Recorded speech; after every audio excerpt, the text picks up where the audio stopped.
Hello, welcome back to Tailstrike here. I'm Wolfgang Tailstrike, and we are here in Oranjemund in southern Namibia. And today's flight will take us along the coastline of South Africa. We'll be visiting, among others, Capetown. We'll see if we fly around a little bit there. Might be a long stream because I'm gonna fly on a low altitude all along the coast. There's no high altitude flying today, which probably gonna mean that it will take a while. Might be fun. Gonna see a lot of the coast. Think I'll be flying at around. So we have 500 or 1,000 feet. You want to see a little bit?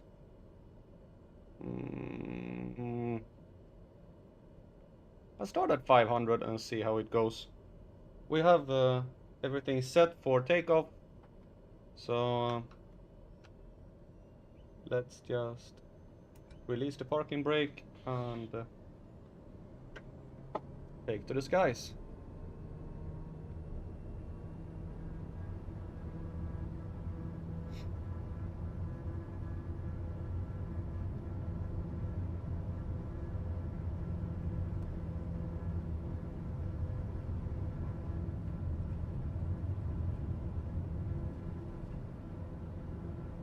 And there we're taking to the skies, all by ourselves.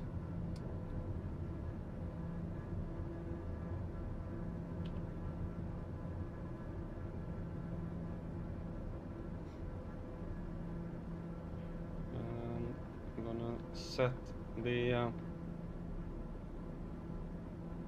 heading knob here so that we're flying along the coastline out there. We live in Namibia. Flying over this little delta, that's a nice house.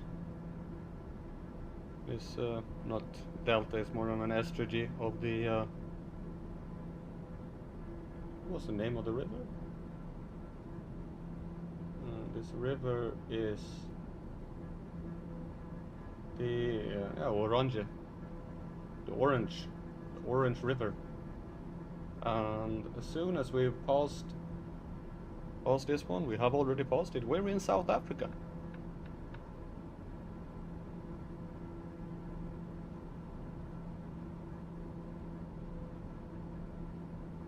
And I think this would be a pretty decent altitude to fly on. We'll have a nice view everywhere. But it will, the flight time will take a while, because right now we have 18 minutes to our next one, and that is just 70 nautical miles. I will see. I have set East London as the end point. We'll see how far we get, because due to this low flying business, instead of flying at we're losing about 70 knots of speed by flying here or flying low or flying at a higher altitude.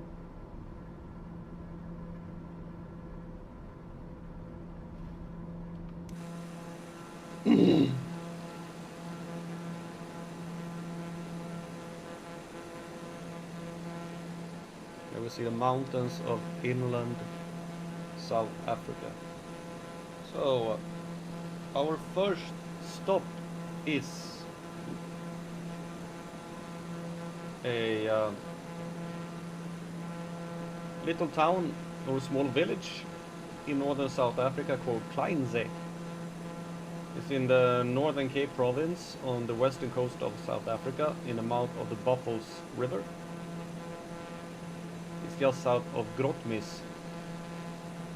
Whatever Grotmis is, probably a larger town, but the airport we're gonna land in lies just outside Kleinzee.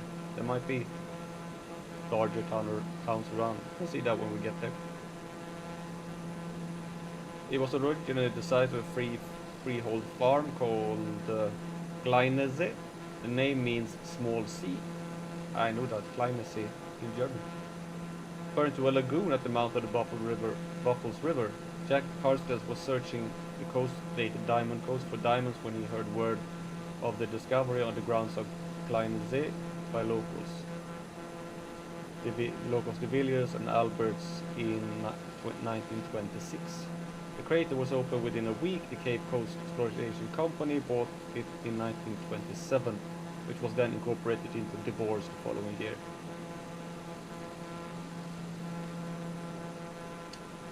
It has a population of 728 people.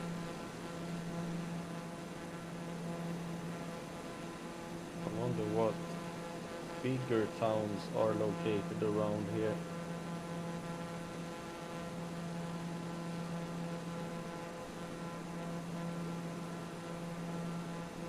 Here we have Grottmys, but that is not very much.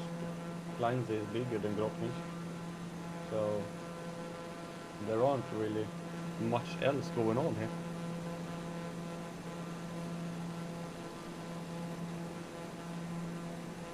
We'll be passing. We'll get that when we get there.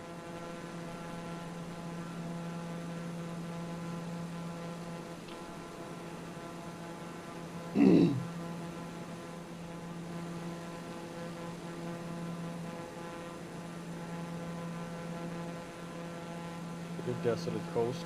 It's more when you get down to the southern coast where it gets more populated. This part of South Africa is pretty similar to Namibia with a desert climate.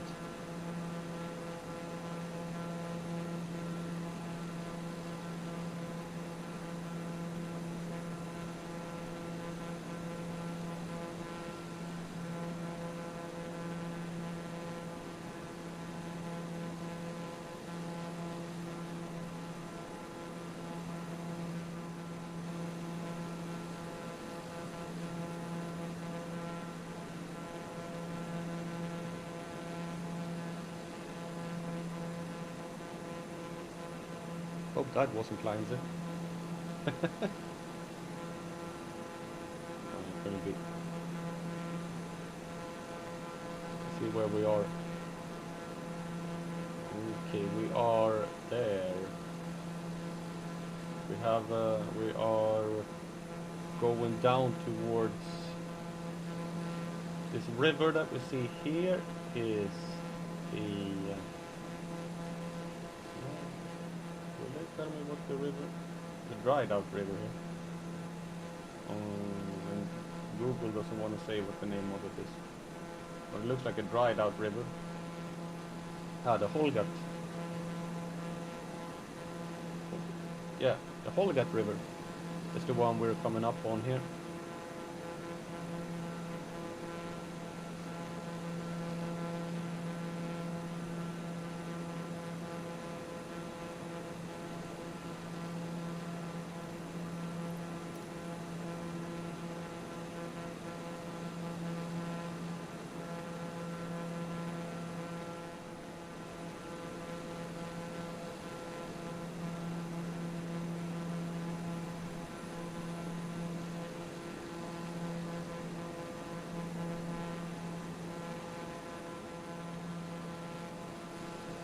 I guess these are like mines that we see inland here. There are a lot of diamond mines everywhere in South Africa. Unfortunately, most of them are owned by big companies and they don't benefit the population at all.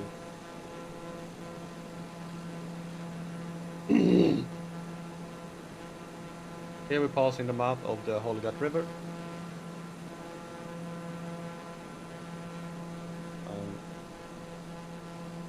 A little bit upstream there is a small settlement called the Holgat.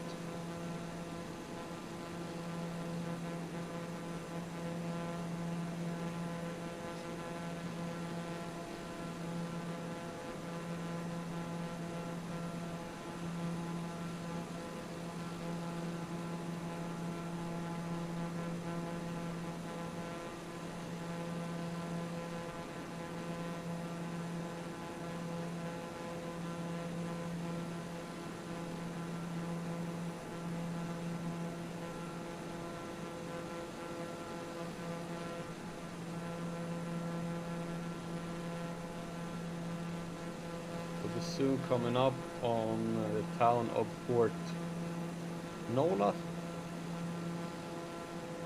Port Nola.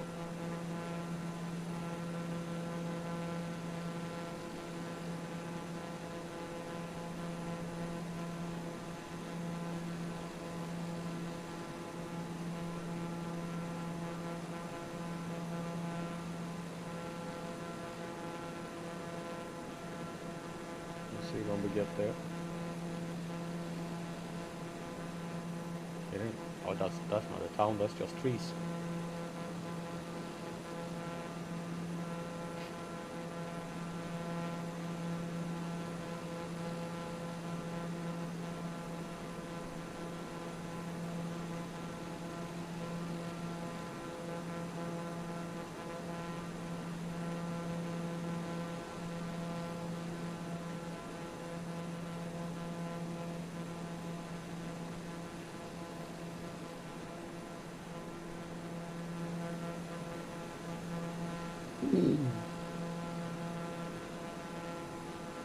That is an interesting piece of coastline.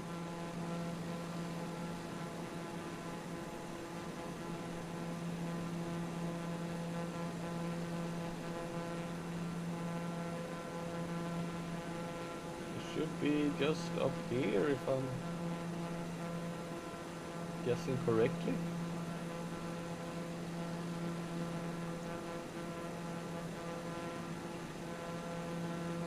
Somewhere.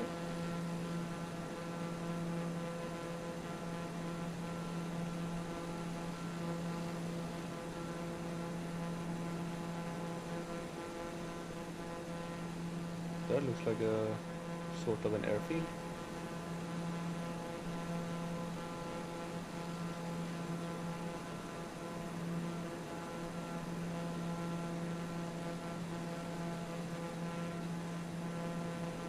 Hey, where are you?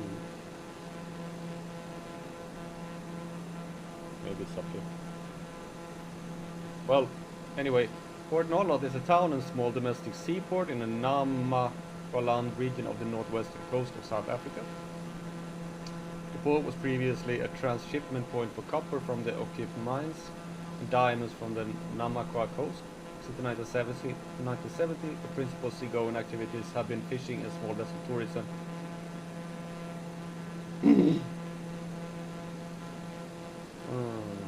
Today the town is a sleeper commercial hub with a number of holiday homes and a caravan park at adjacent McDougall's Bay. It is also a gateway to the Richtersveld National Park, located 160 kilometers to the north along the Oranjemund River.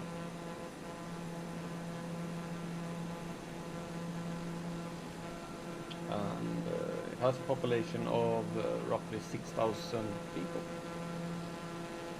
I think it's the one that's coming up here on the other side.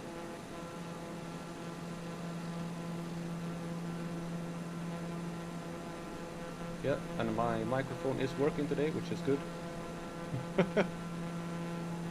Yeah, here it is. Port Nollad.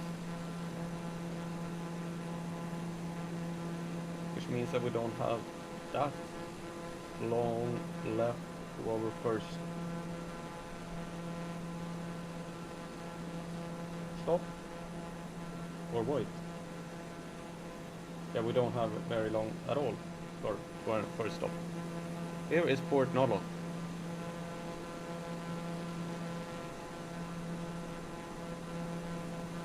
Let's gonna pop into the inside and check out how long we actually have left.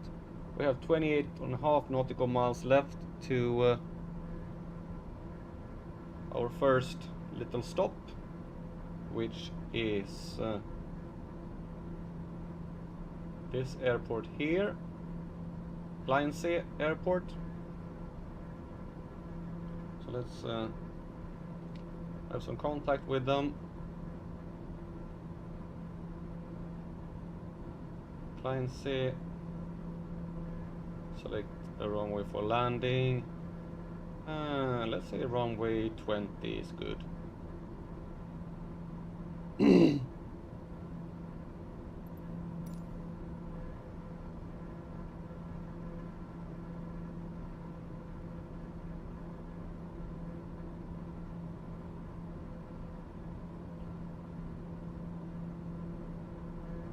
Very flat and then some mountains in the background.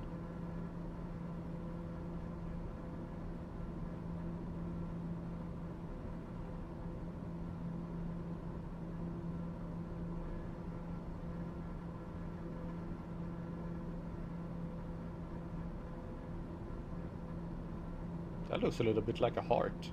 Something.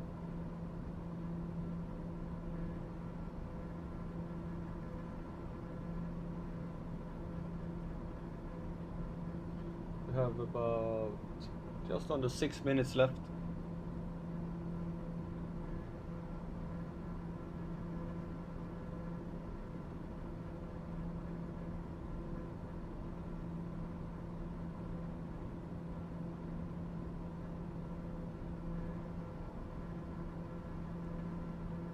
Yeah, I'll be flying along the west and the south coast of South Africa today.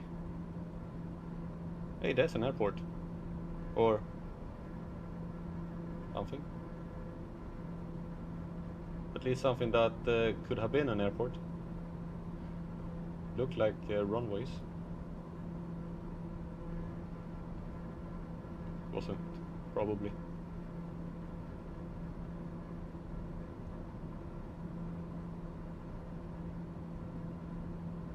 Probably something like that.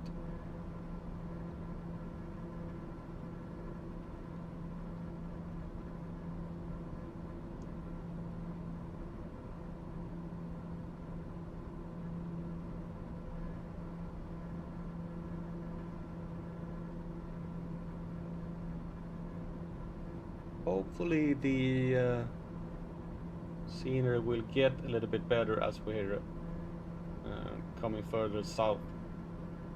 Definitely will be better when we get over to Capetown.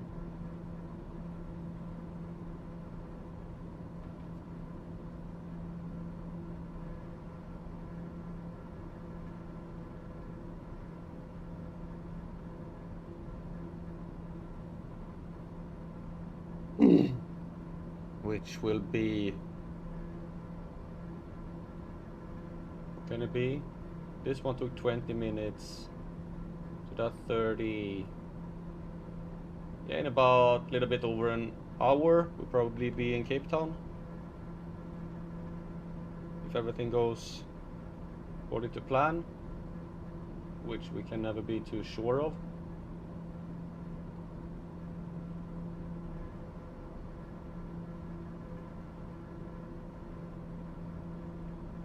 Alright, let's start heading inland and a little bit up as well.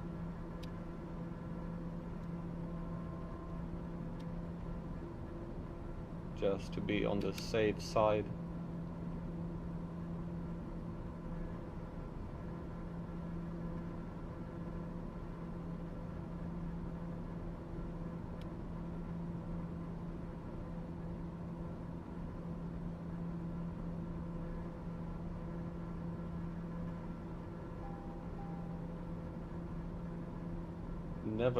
Never know which, if there are any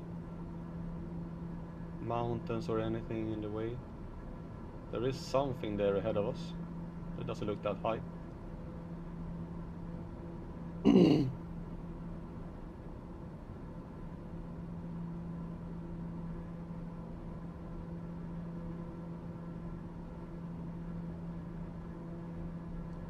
Light. I have a bearing on the airport at 178.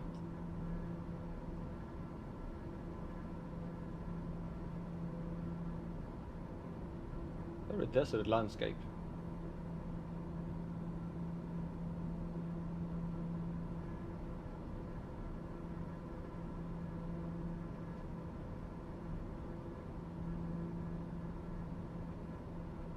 It won't be until we get down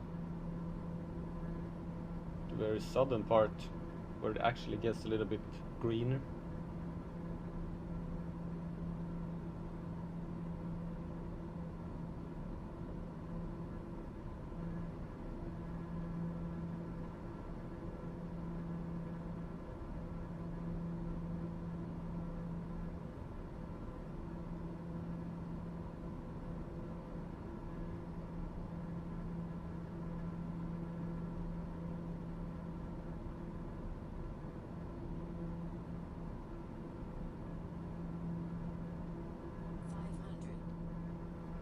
are 5 nautical miles away now. I'm gonna start slowing down.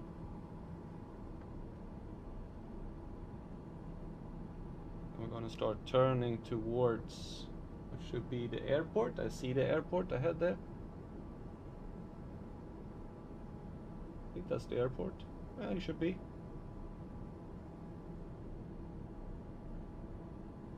Yep. Alright. Flaps up, out, gears down.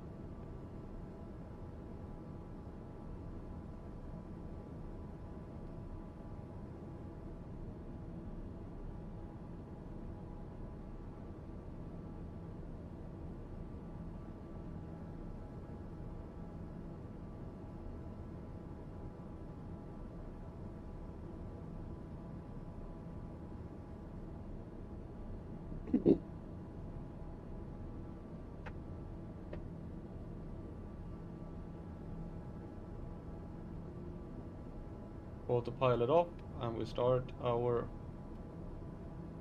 descent towards the airport.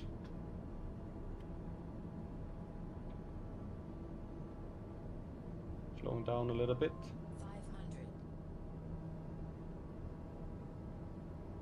500. And maximum flaps,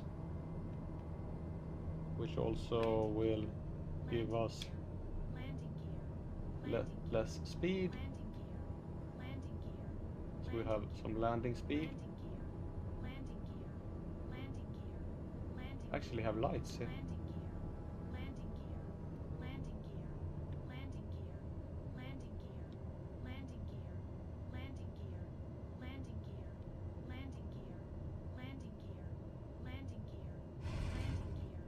Whoa. Ah, come on, down. What? What? Why don't you want to land? What is happening? What? I put the gears down! Huh? I did put the gears down. Foxtrot Alpha Kilo Zulu traffic Oh, number Tango come on. Sierra 15 going around. I'm not going around. I did put the gears down. I pressed the button. Well, anyway. Oh well, hope that's the misfortune of today. Can I explain why I bounced? Oops. Remember, always check. Don't take anything for granted, whatever you do.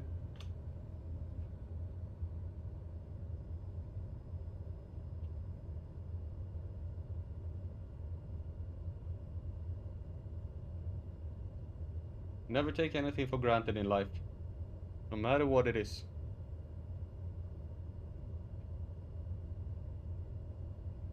And always check, so you to make sure that everything is the way it to be, and never be too sure of things you have done a million times. You can always make mistakes. Well, I haven't done it a million times, but I've done it a couple of hundred times.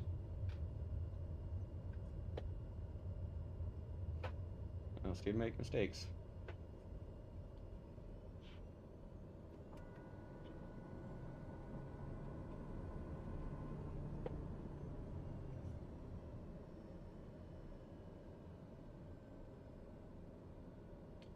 Alright.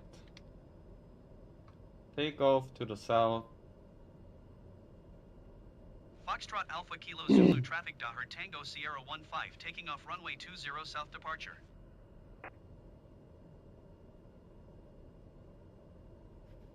And we're gonna set the altitude again.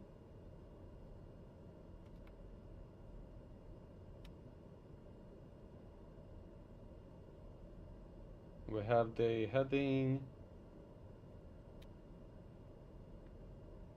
Gonna head out towards the coast here, like that. And flaps are set to take off. Good. Let's go. Fuel is still good. We have enough fuel to make it to Capetown at least.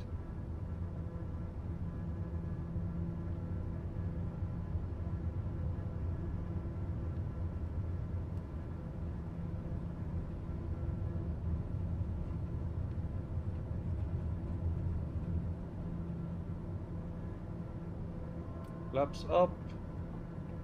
Gears up. Autopilot on. Turning out towards the coast.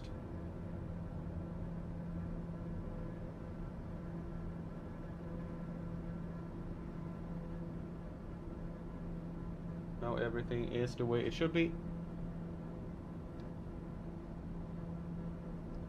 And we have 131 nautical miles to go until we get to Strandfontein. Should be.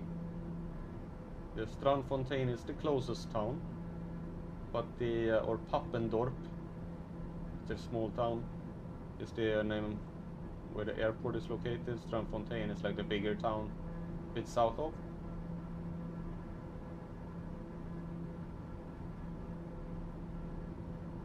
Further south we have Doringby, and just a bit north we have Ebenezer, along the river, which is named so much as the Olifants River.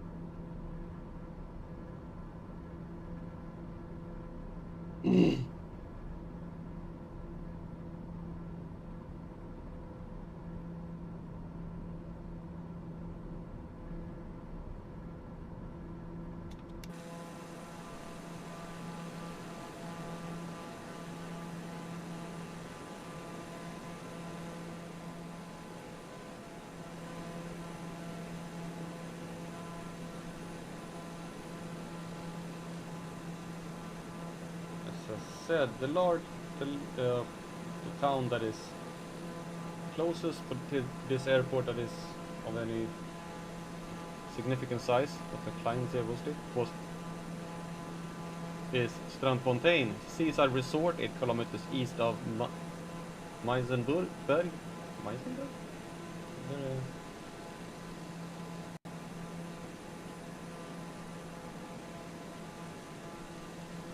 Kilometers east of Meisenberg. Okay. You see some small towns in there. Okay, well.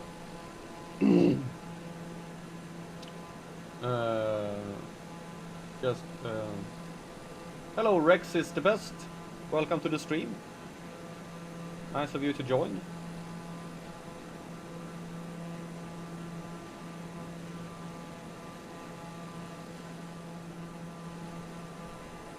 You're watching. Thank you. Yay!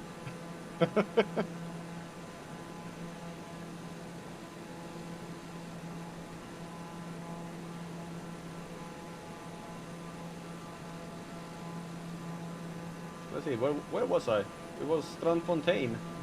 It's a town we're going to. Or... oh no, that was lots of parts. They have a... surfing club. During the apartheid, only white surfers were allowed to use Meisenberg Beach. Okay. So the beach is apparently named Meisenberg. Okay. Oh.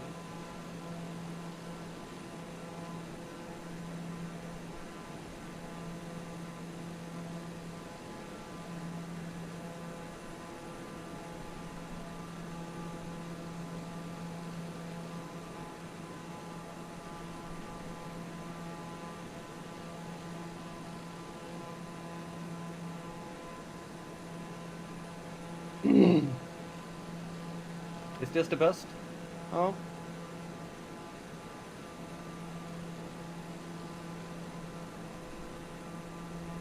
Well, I'm about to go down a little bit.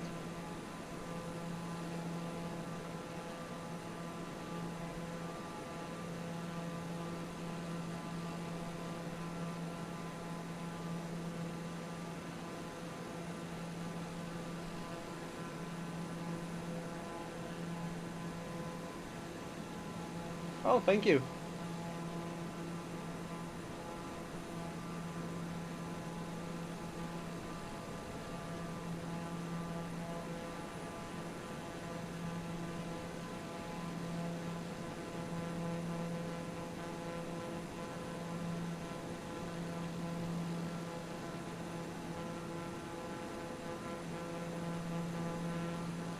This is lower level flying.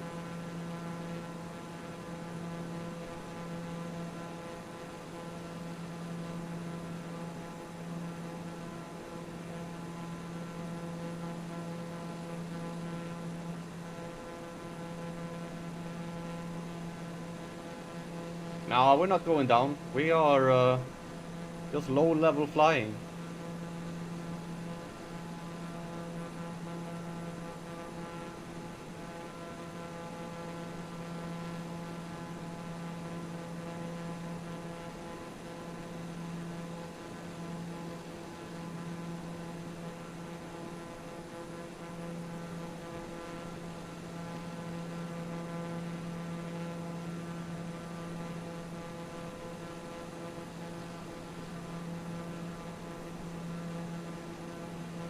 I have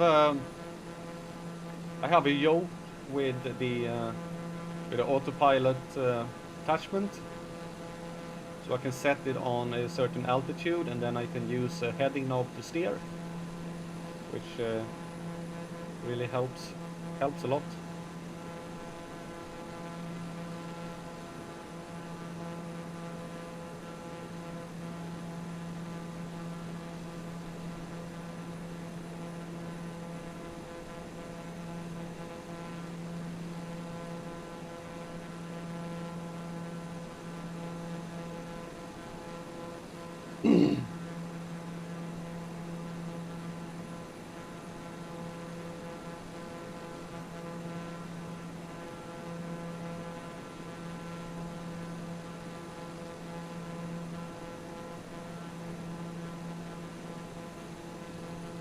Yeah, we're currently flying at approximately 25-30 meters above sea level here.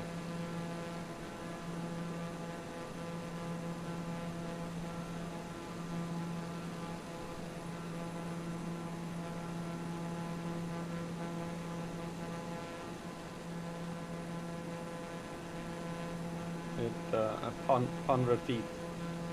That is the lowest altitude you can set the autopilot on. Can tweak it a little bit as well with the barometer settings, but there's no need. This is low enough.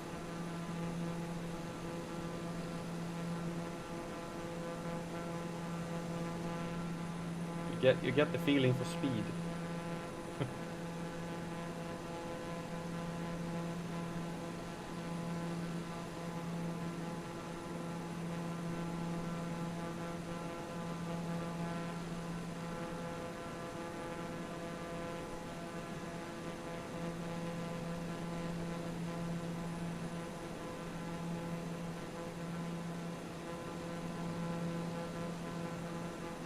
Just have to make sure you don't fly in over land, because if you do that, you're definitely gonna hit something.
Her.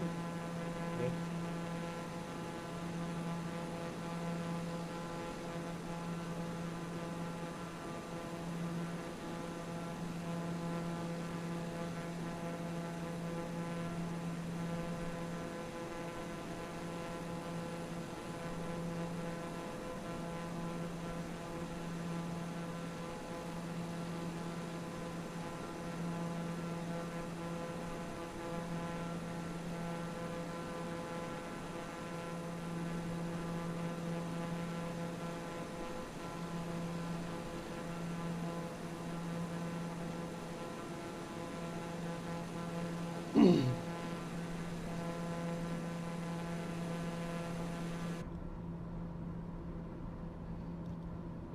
Just wanted to see how long left we have.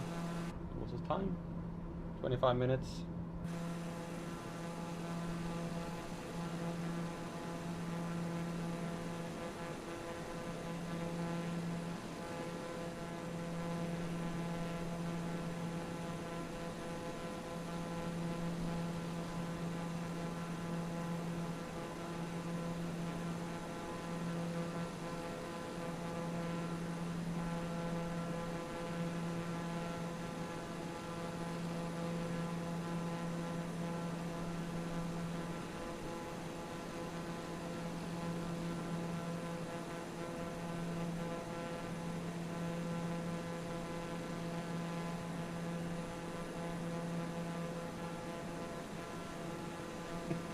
If I want to be besties, we can't be besties with someone you haven't even met.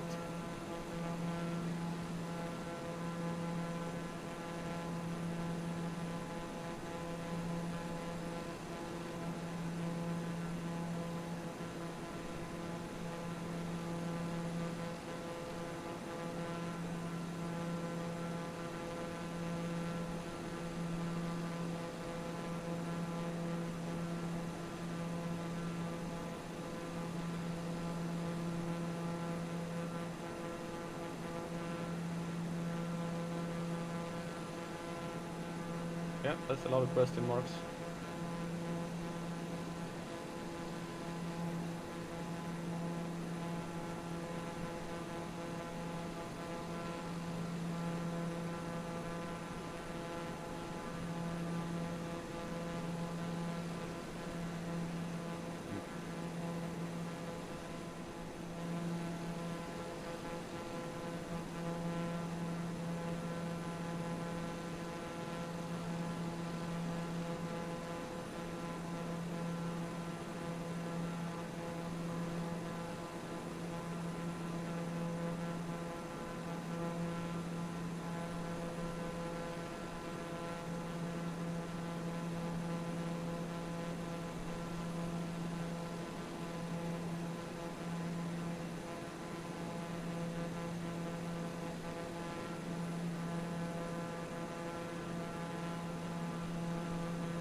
Cool.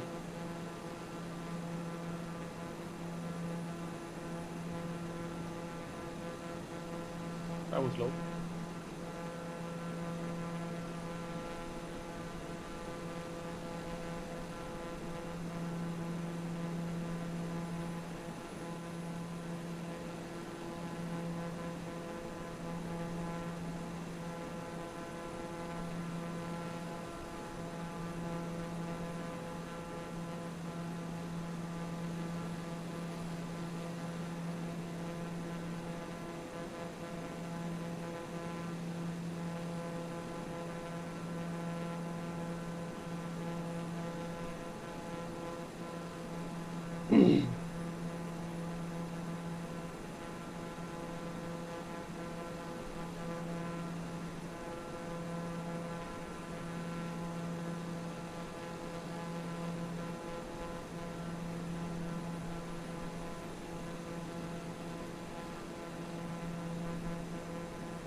19 minutes until Strandfontein.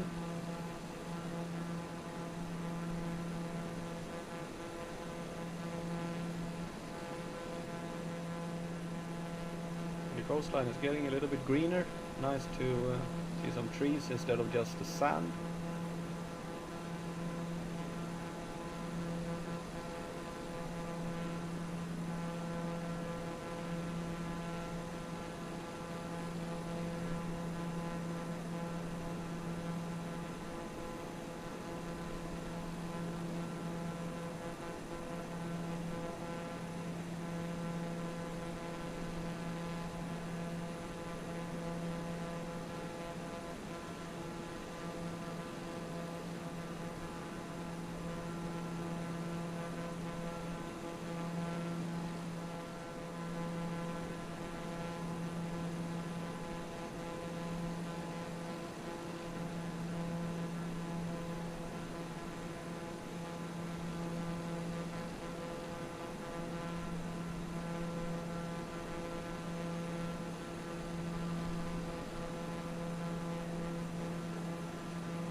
A nice place for a house.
I was sort of interrupted there before by, I don't know what it was. It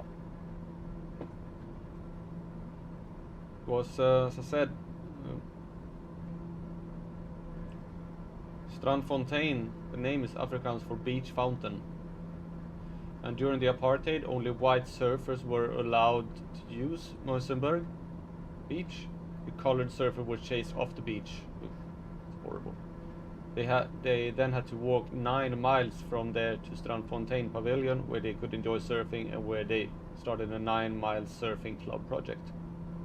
And during COVID-19 lockdown, the beach town is best known as the location of a camp where the city of Capetown interned homeless people for over a month during the COVID-19 pandemic lockdown. It has been controversial because of claims that the city forced people into these camps, and because of the lack of physical distancing and the failure of the camp to address the basic needs of people held at the camp. Its existence has also been heavily criticized by independent monitors linked to the South African Human Rights Commission. Ugh.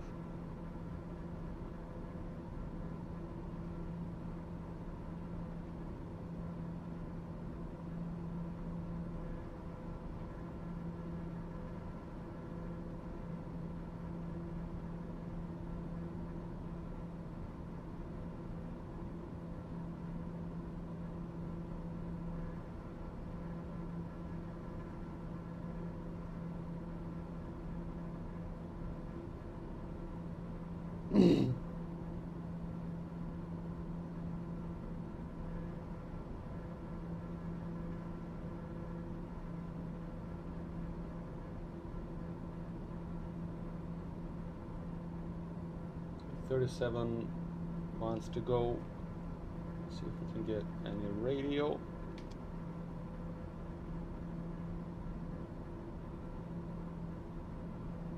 Nearest airport is Papendorp.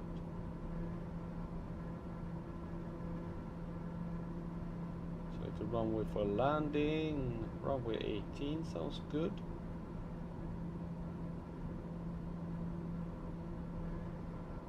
Hopefully. Let's check out the airports. It's a dirt runway, and 18 is the longer. It's located right near the coast here. Or maybe we should take the runway 13 instead. We can just fly in directly from the coast. Yeah, we'll take runway 13 instead.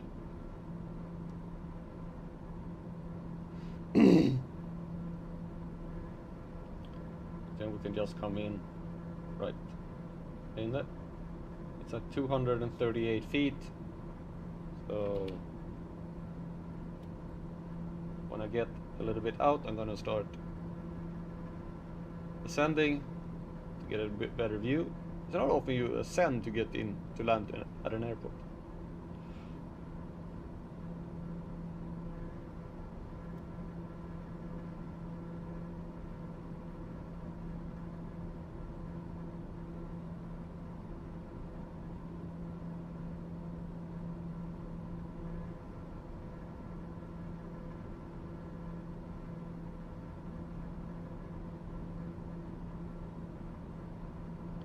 This is going to be the smallest airport we land on today and the only dirt one.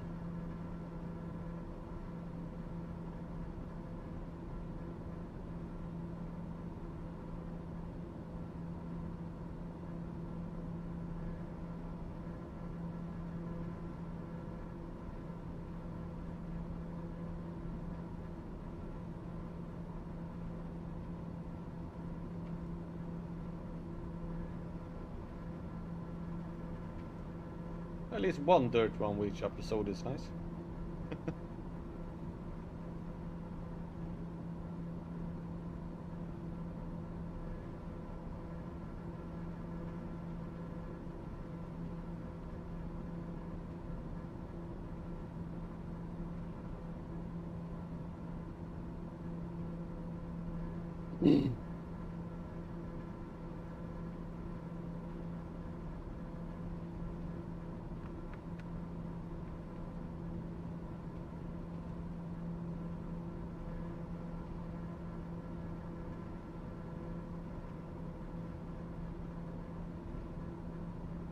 See, where are we?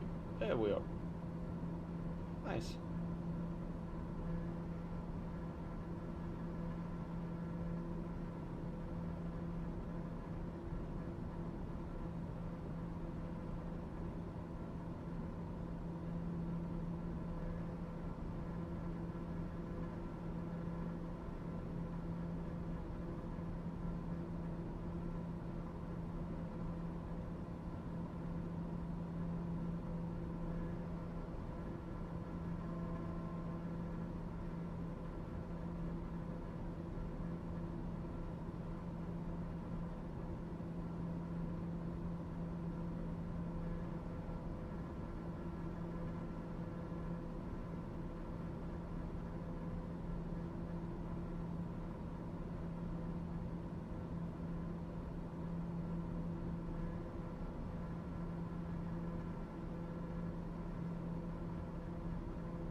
Gonna start going up a little bit now as we're nearing the airport.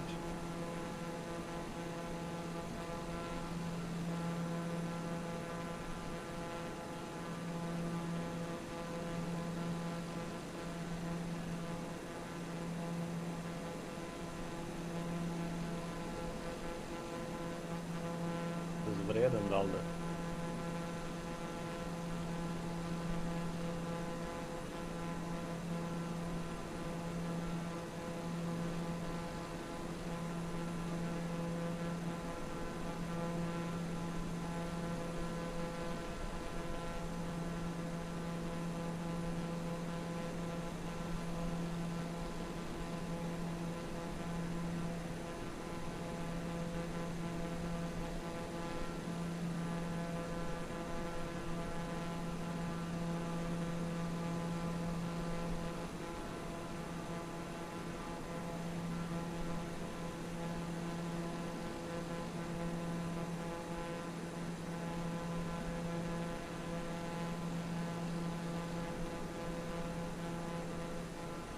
Hey, windmills, wind turbines.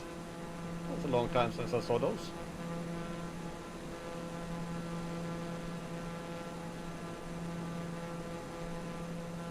Hello.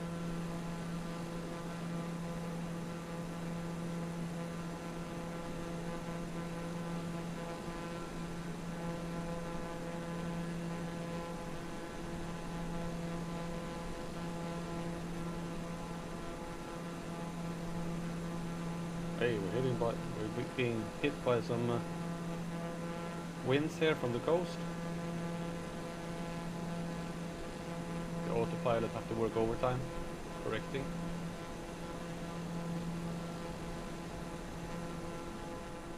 I think that that road there should not be underwater.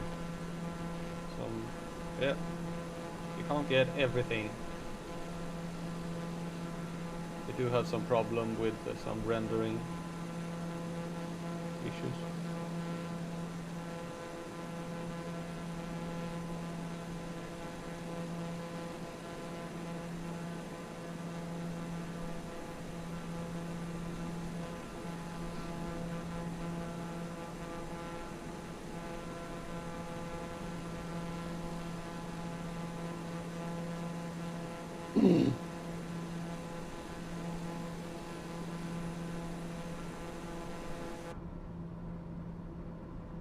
Alright, we are now 5 miles left, so I'm gonna go down with the speed. Corne Prinsloo, you're from South Africa? Okay, I wish I knew how to do, I'm not very good at ILS, but runway 19, best view, cool, yeah. I will go down to Capetown, that is my next one after this. Oh, you have a picture like an airplane captain. Are you flying planes for real?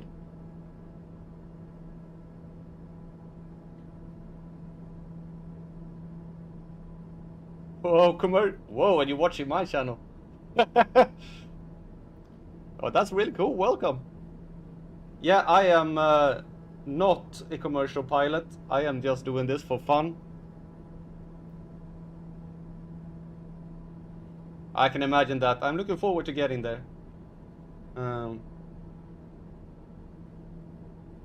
I am just a. Oh, that's there. Is that the airport? No, that's not the airport. The airport is on the other side somewhere. Let's see if I can find the airport. I flew past it. I am. Oh, that is the airport. Look at that. Ah, interesting. I am just a happy amateur that is flying Flight Simulator. I now have to take a lap around because that's the airport I'm gonna land at.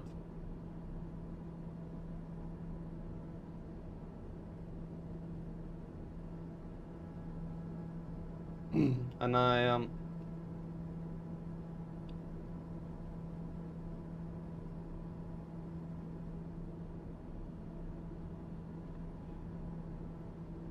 have no real knowledge about anything really. I'm just winging it and hoping for the best.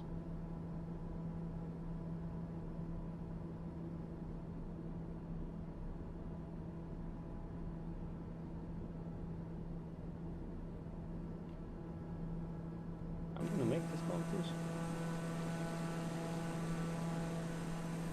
Are you?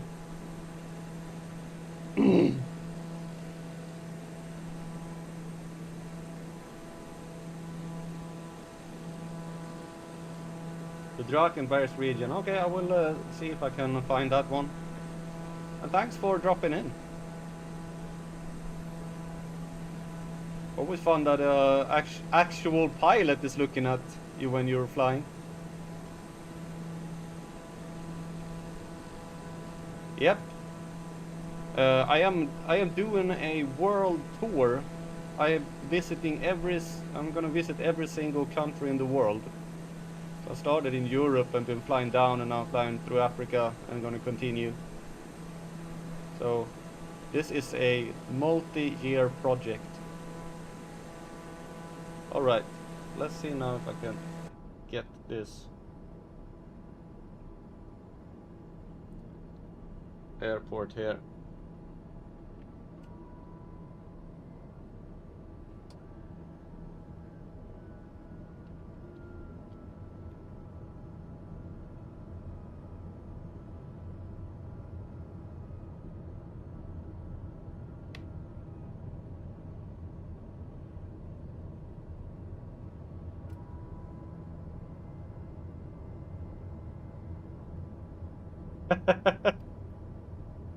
Completely addicted to flying, I guess.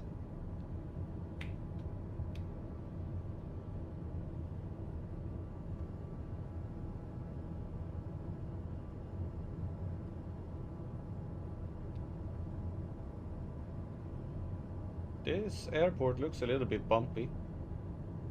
Gears are down, flaps are down.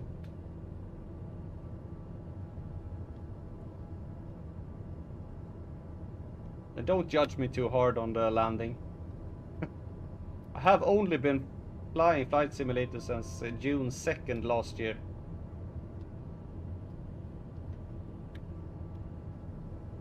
Oh.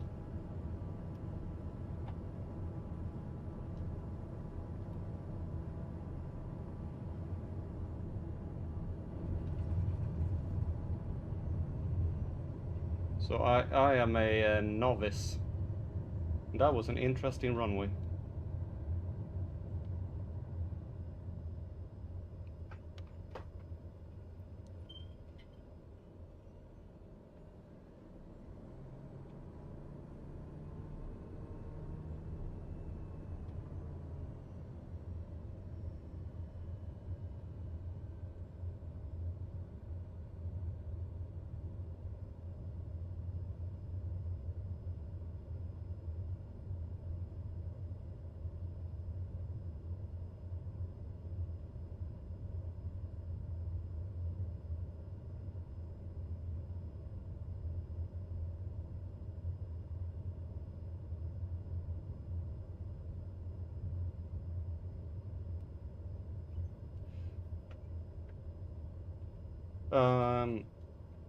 No, some dirt strips are nice. This one is not especially nice. You see, that one looks a little bit better. I think it was just this runway that was a little bit. But yeah, some runways it doesn't handle very well at all. But here you have like the this is like a ramp, like on an aircraft carrier. That's gonna be cool. Okay, next stop is Capetown. 135 nautical miles away. Flaps is set to take off. Altitude is set.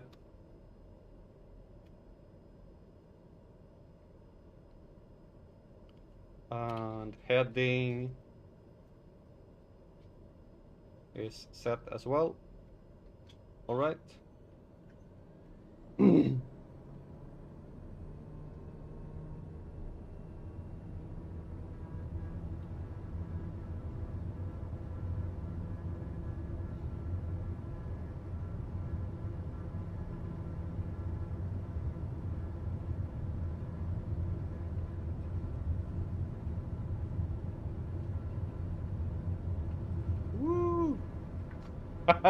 What a takeoff!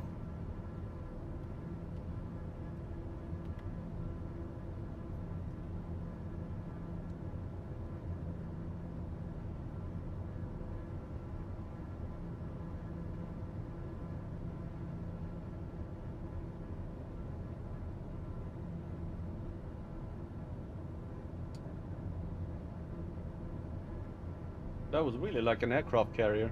Like, woo!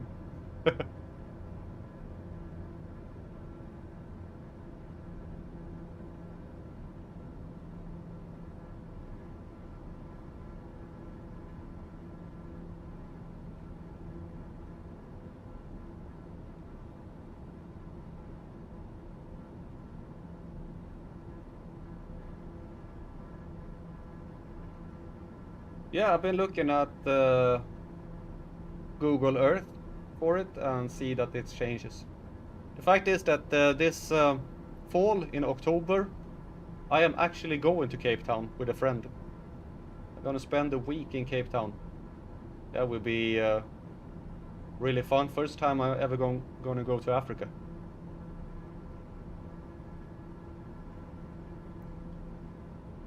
So that would be really funny.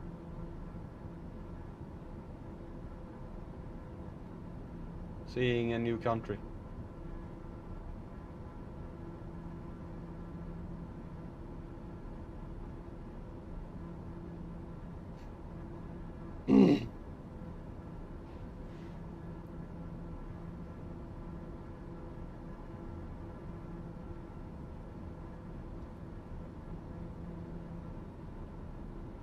The town was just passed here. That is Strandfontein, the beach fountain.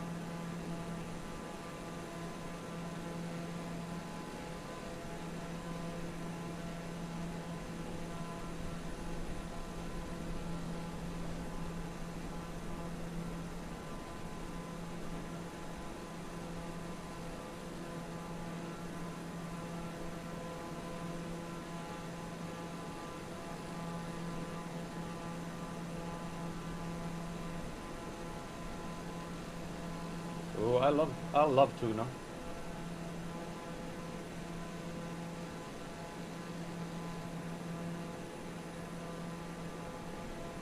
I can imagine that the water is cold. There's a lot of water coming up from the Arctic.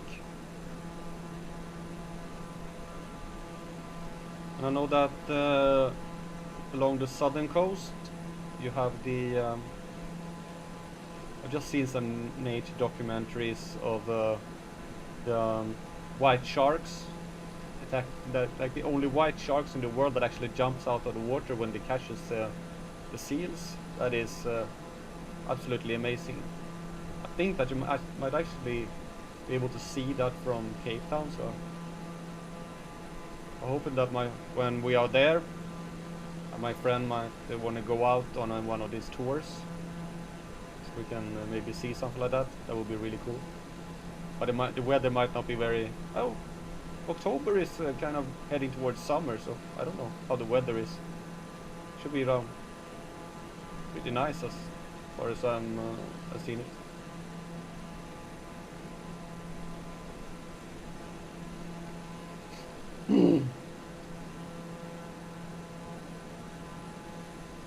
Heading into summer.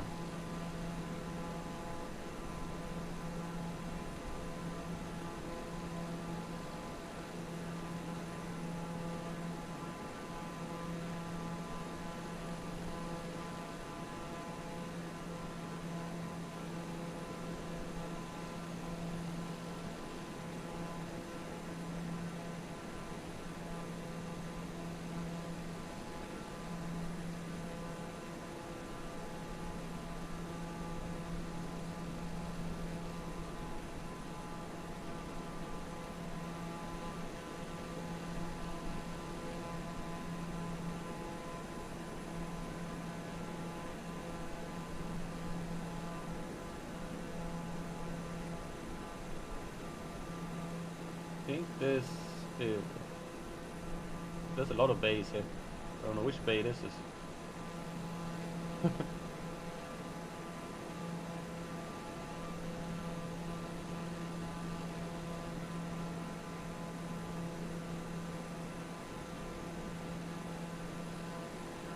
Oh, that's nice.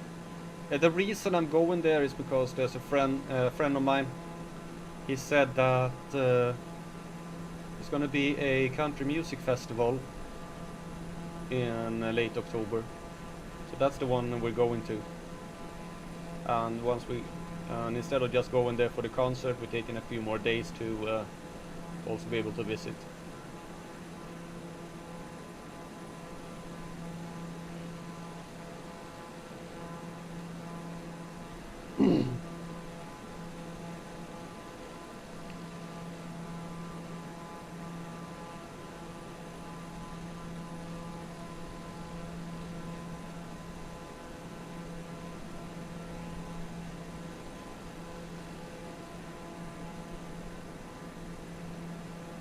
Now I feel like a real novice here.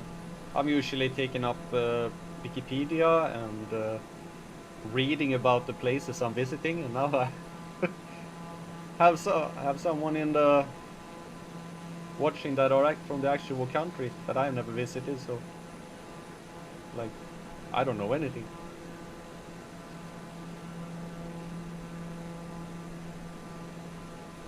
And you already know all this.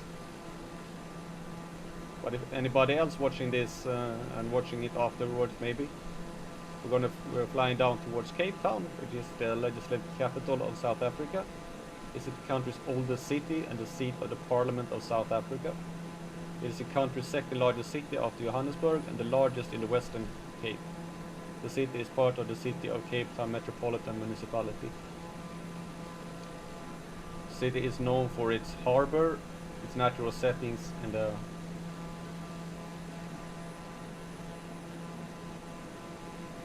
hiking routes. Yeah, I will do that. I'm gonna try and remember everything you say. My friend likes walking and exploring as well, so that's cool. I really want to see the Tabletop Mountain. That's like a thing that you have to see when you go to Cape Town.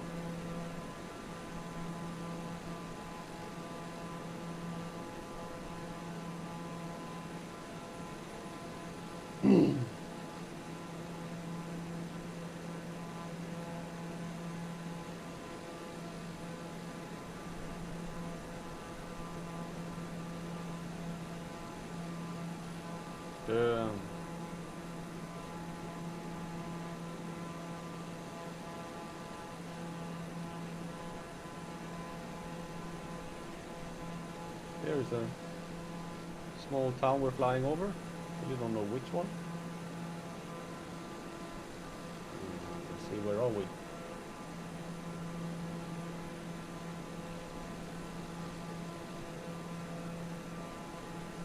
Oh, cool. I will make sure I do that. I like cable cars. Let's see what place was that? Where are we? Hello, Kevin. Nice of you to drop in. I've been sitting here talking to a real commercial pilot from South Africa, which is really cool.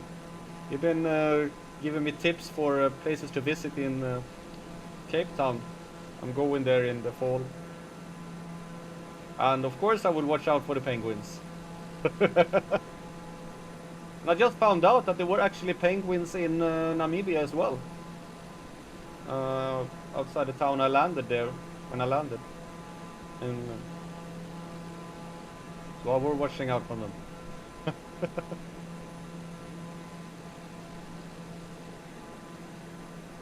Okay, I'm gonna see if I can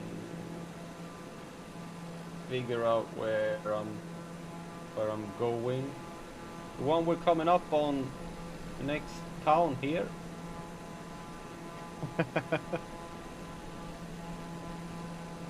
Is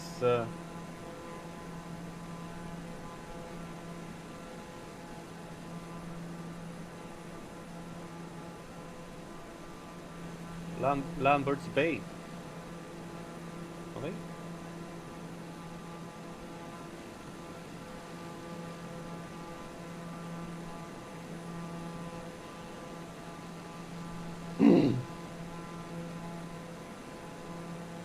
Yeah, no.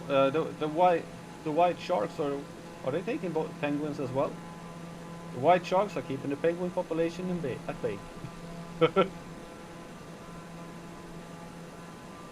Well, of course you don't know that, Cornell, but Kevin here, he is writing a fictional story called The Penguin Story.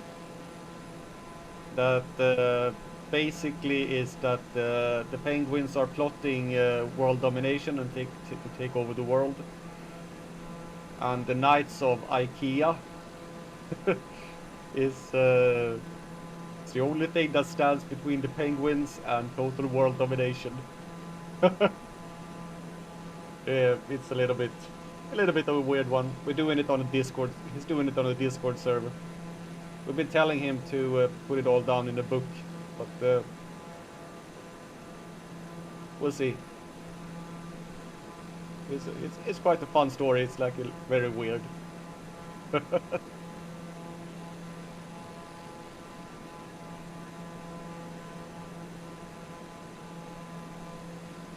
Yes, Kev is mad.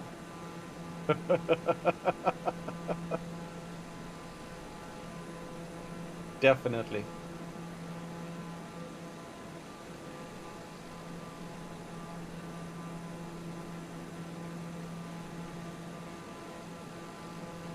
A game? Yeah, that would be really cool.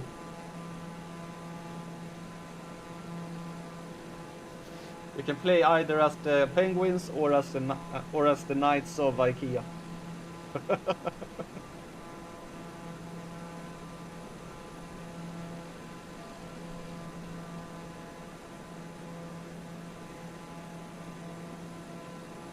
That's a really cool mountain. I wonder where this is. This must be Elland's Bay that we flew past right now.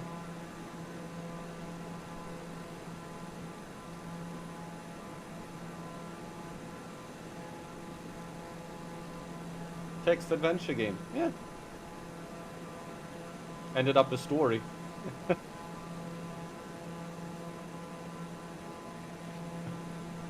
No, that it got out of hand, I think that is the least you can say about it.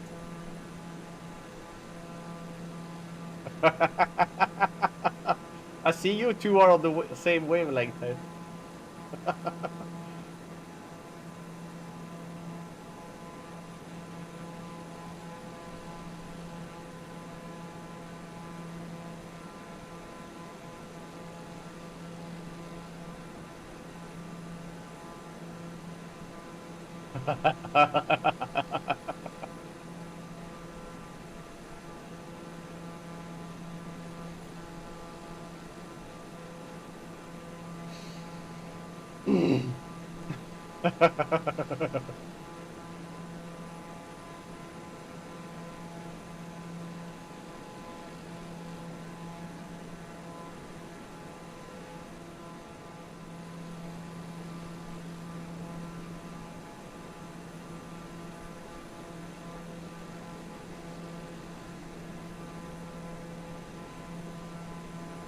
Yeah.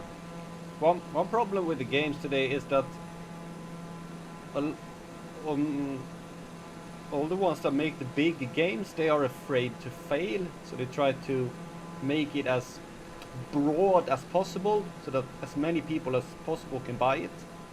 If you want to have these weird, crazy games, you have to go to the indie market, and there you can find some really weird games.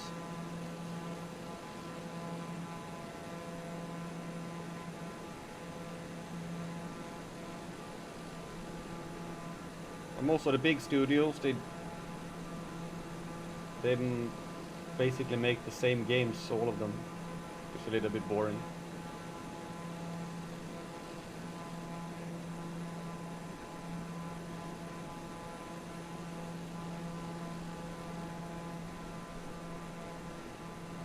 We're flying along a very nice long beach.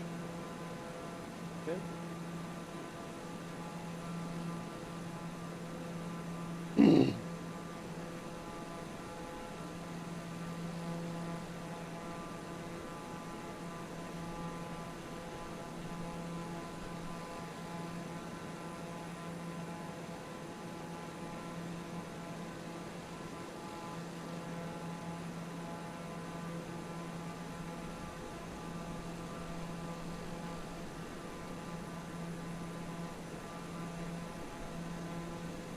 Exactly. And probably those projects were very promising and probably really good ones. There is a game, I have it on my wish list, and I played the tutorial of it, and it's been on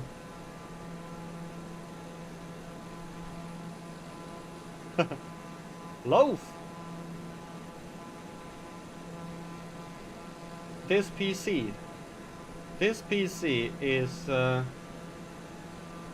new one, and probably the best money can buy right now.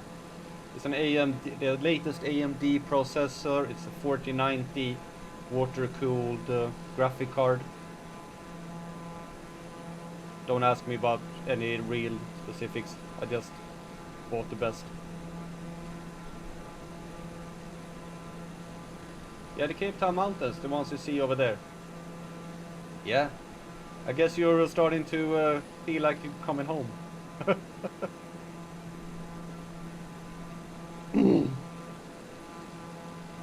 This is a really nice piece of coastline here.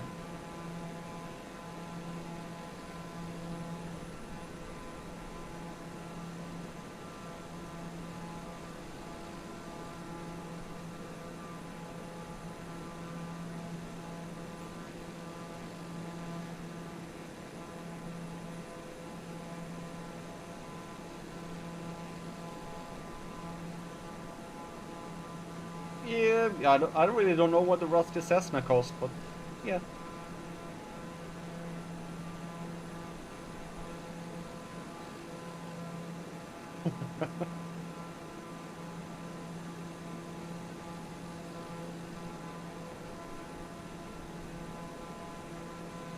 Welcome to the stream, by the way.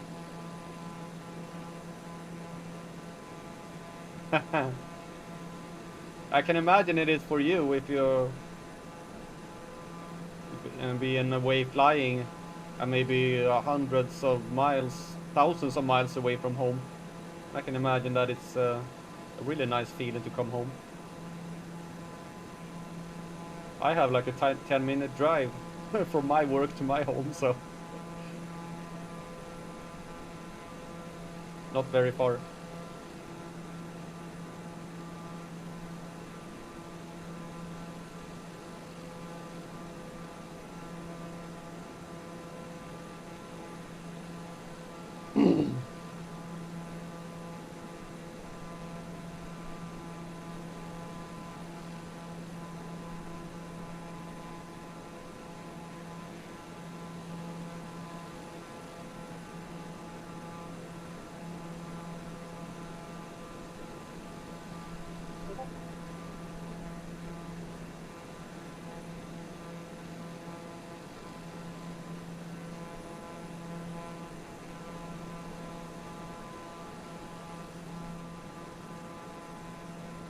Is it a beach side town here?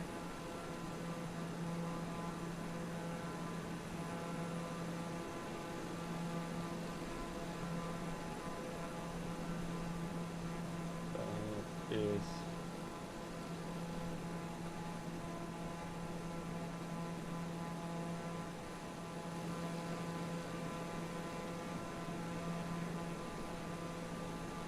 Okay, I'm gonna butcher this name completely.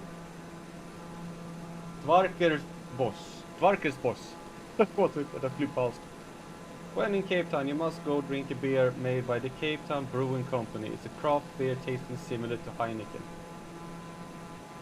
Yeah. Unfortunately, I'm not a very much of a beer drinker. but I can go there. My the friend I'm going with, he loves beer, so he can drink one for me as well.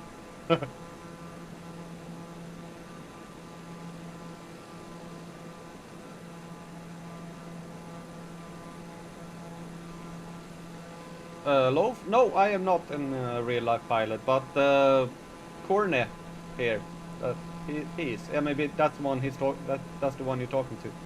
But he is a real life pilot, and he's watching me flying flight simulator. I feel honored. I am just a happy amateur. Um, the town we're coming up on here is Port Owen. Also seems like a nice place with a river winding.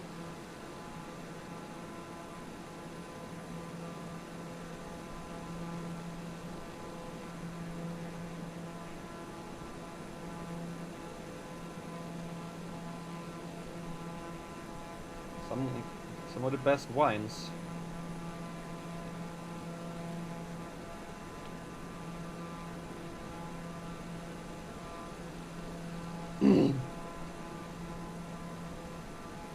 What happened to Wolf? You want Wolfgang cam?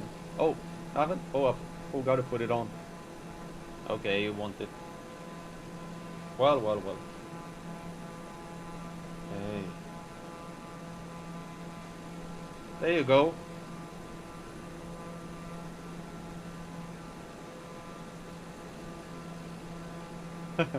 That's what pilots do. Eat the dream and sleep the dream about flying. I hope you don't sleep while you're flying. Well, if you're on a really big long flight, you might do it. Here you see my yoke, my microphone, my throttle. I just have the basic one, and the autopilot thing here that I can just turn. And I have track IR so that I can do like this.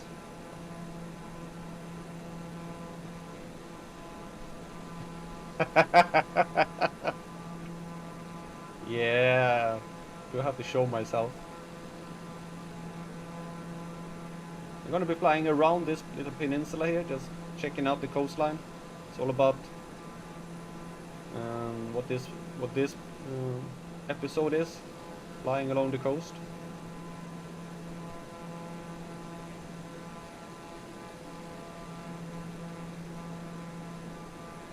Let me see. I actually have this as well. If you want.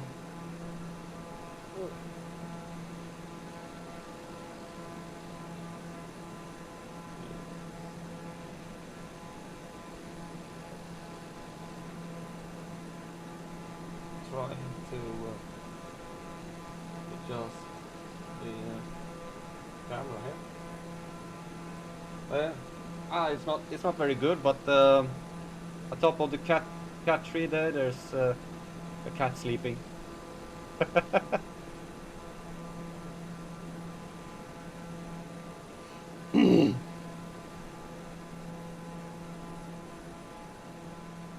They were passing Shelley Point, apparently.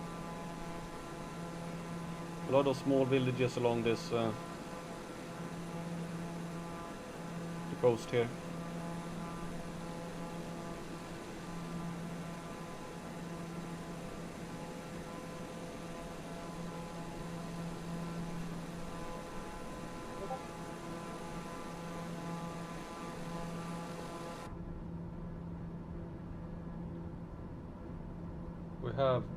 We still have quite a long way to go down to Cape Town, mostly because I'm flying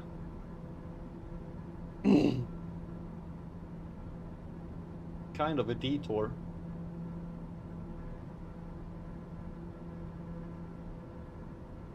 I might actually have to land at a another, let's see.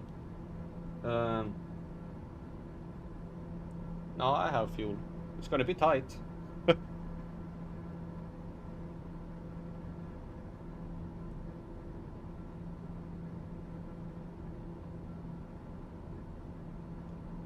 Oh, cool.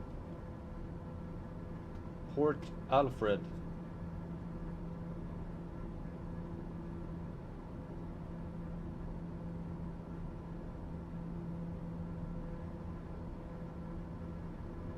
where that one is.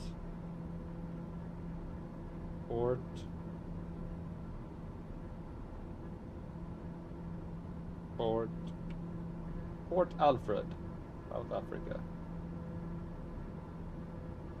Okay, that's quite far away. I will pass by it, hopefully, at the because I'm hoping to get to East London in this stream. Can't make any promises, is due to how long it actually takes. But if I do, I will pass by Port Alfred.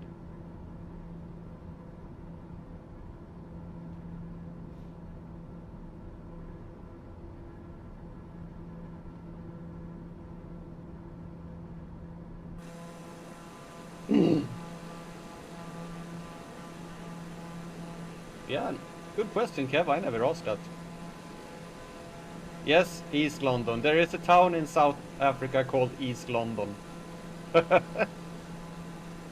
And the funny thing is that it's actually in the west. It is in East South Africa.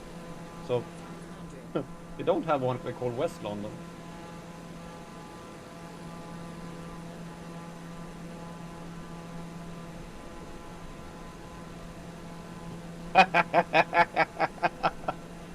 Now you have to check it out.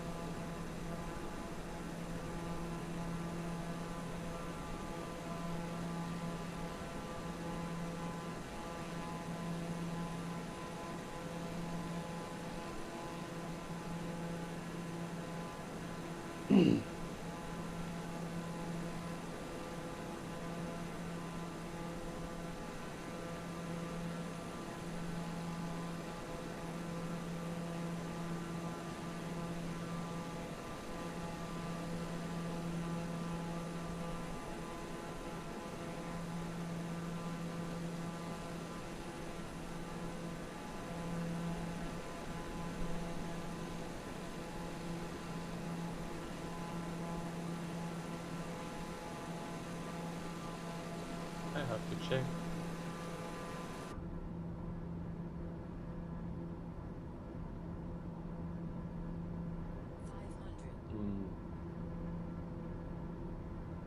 I have 40. I have fuel for maybe 30 minutes of flying. And I want to fly around Capetown a little bit, so I might actually go into and take land at there is an airport here, Saldanha Bredasdorp.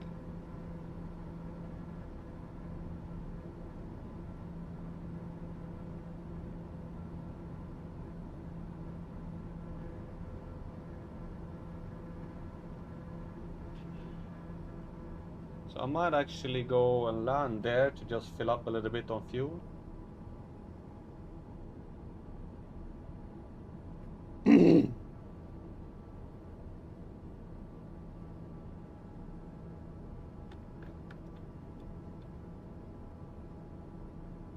Or shall I go directly to South? I can go to Capetown and then land and then take a tour around the city, so I don't have to land more.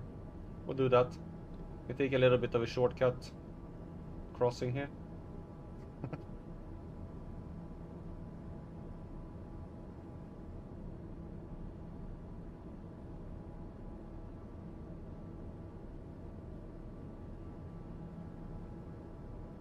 Let's see, this town straight ahead here is the town of...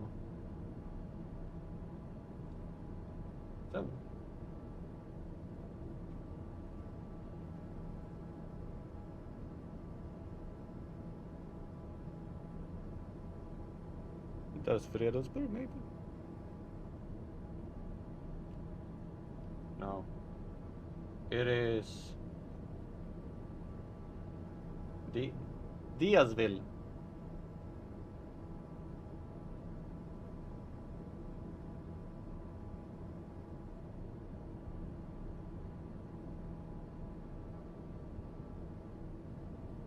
Yeah, I know, Kevin. I've have a little bit of a creator's block. I've hit a point in it where everything is getting very complicated, and I need to sort things out uh, before I start recording another episode. It will come out. Maybe not on Saturday, but hopefully next Saturday I will have a new episode out. It takes a long time. I have bits of it recorded already, but it takes a long time to get anything up just due to the complexity of the game when you get to a certain point. And I even haven't even gotten very far, but it's still very complex.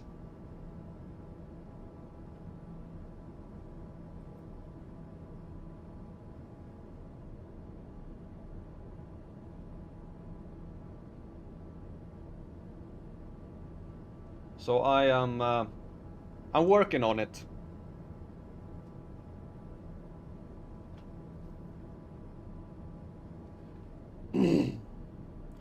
How's it going with your Transport Fever building?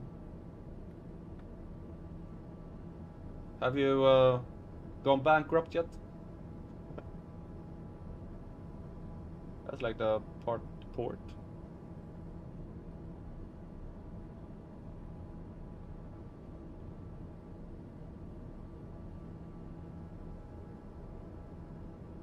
Flying over this bay here. That is Saldana Bay.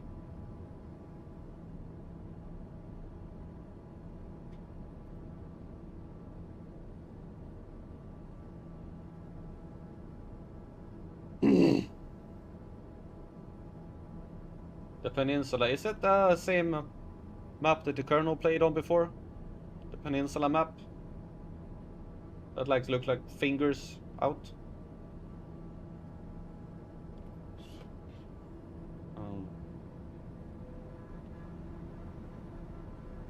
I was slowing down for landing, but then I regretted landing.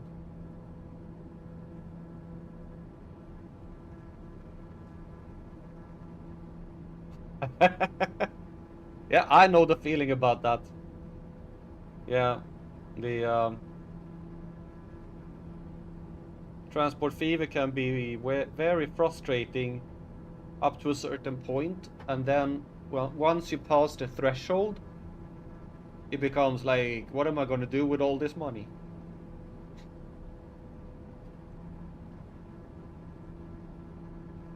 It is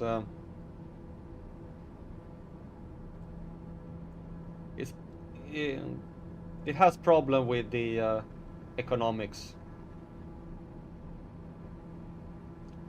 For example, what I think is that the electric locomotives is way more expensive than they should be.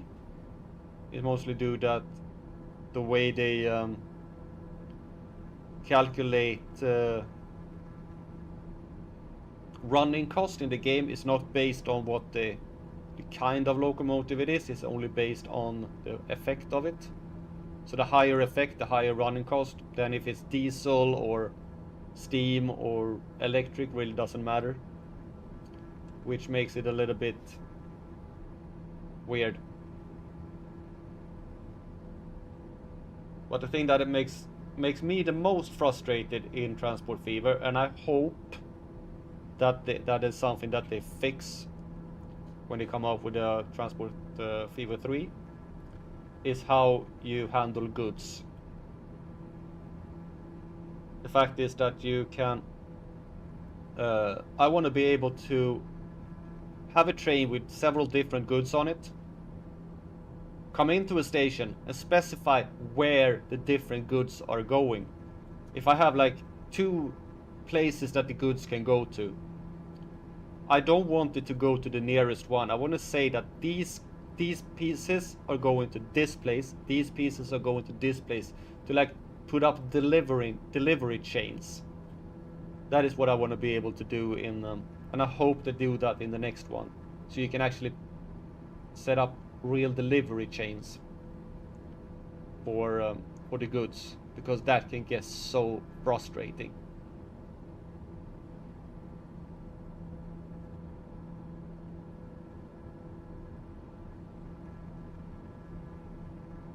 That have destroyed several maps for me. Because you have to like... yeah. There are several... in the end you have to be like one iron and coal mine to one steel mill. One steel mill to a goods factory, and then you have to put it there. You can't have like this steel train delivering to like several places in a way.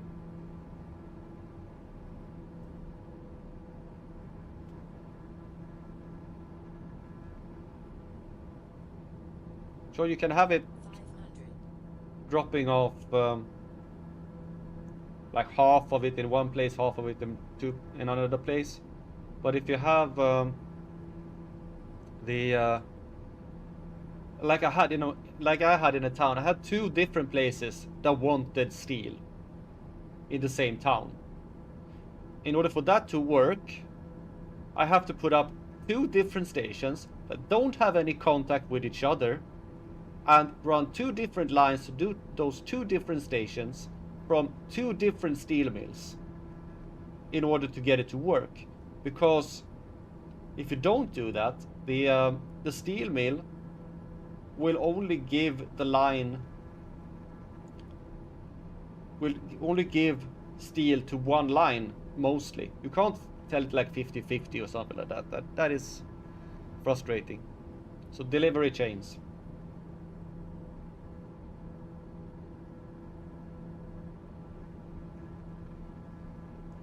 Cargo trams. Yeah, I've used that mod actually. It's kind of funny. But it's mostly that if you have 2 places in the same town that want the same goods, you can't have just one station for it. You have to have 2 different stations, because otherwise one of the places will get a lot of things and one will get basically nothing due to the distance. It might work if you're able to...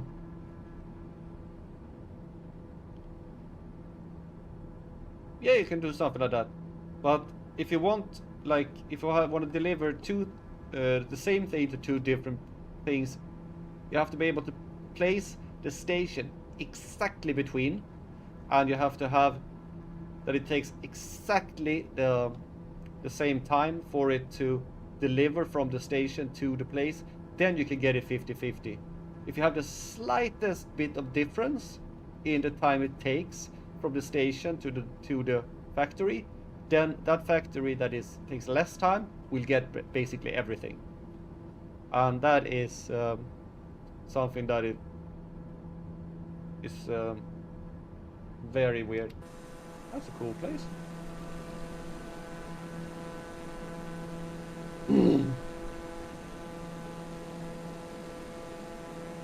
So we'll see here. I'm looking at alternative airports if I'm start running out of fuel, which I'm in a way doing. I have 40 gallons. Oh, but it's okay. I have flight. I have fuel for about...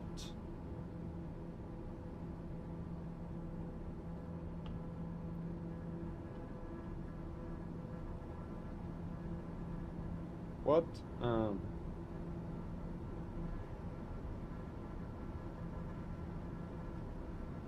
20 minutes of flying, and I'm 10 minutes away from the airport.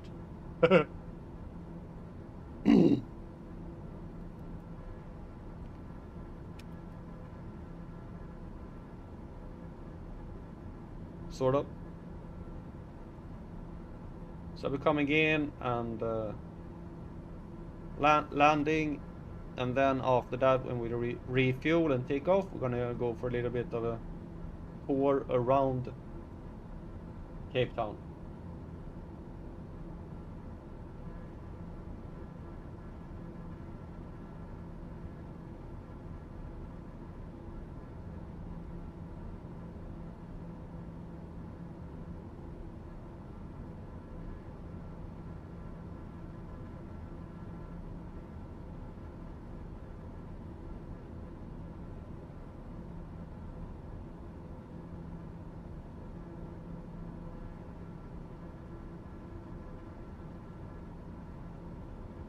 Or we land here. Oh.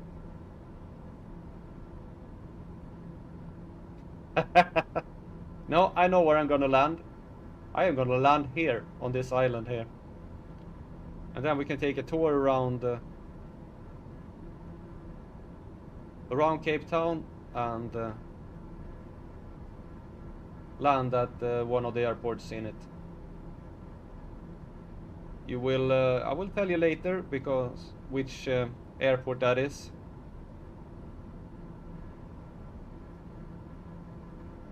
Cornet definitely knows which airport this one is.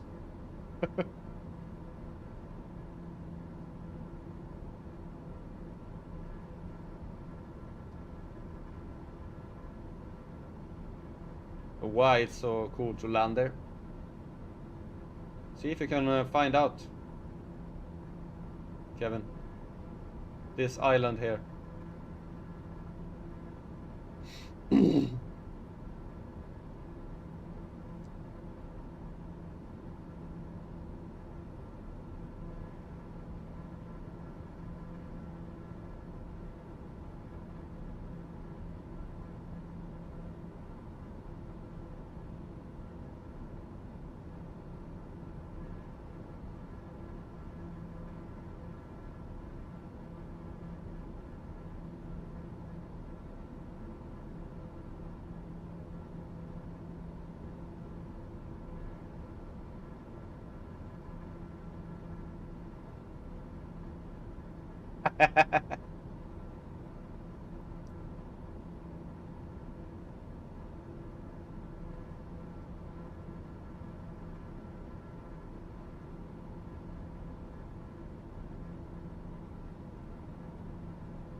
I'm not sure if they...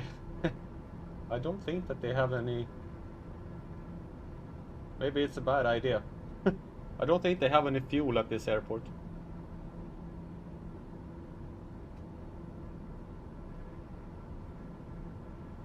Delta 200 airstrip.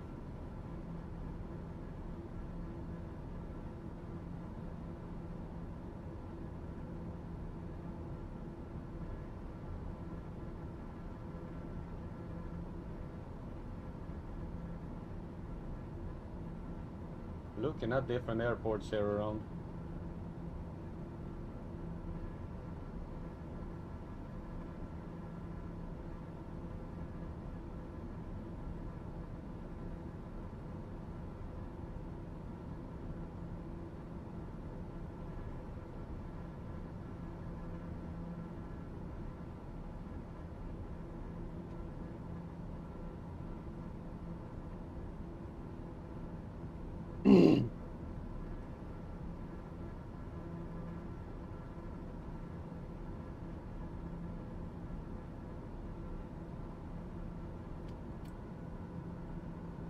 We're flying with those down.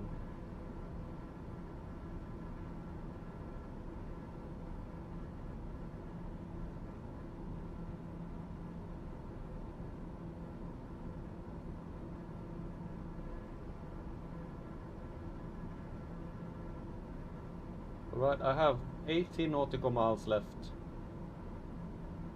5 minutes. I am going for my planned one here.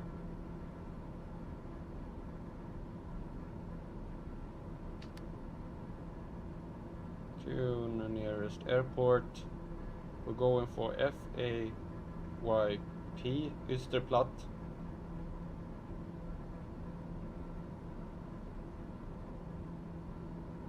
Probably not the airport that Ornette recommended, but said I was going to land on the other one.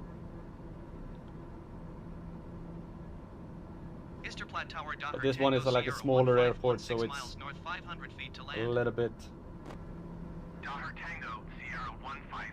Don't have to taxi as much. Altimeter tree 0.06 wind 175 at 18. Make straight in runway 20.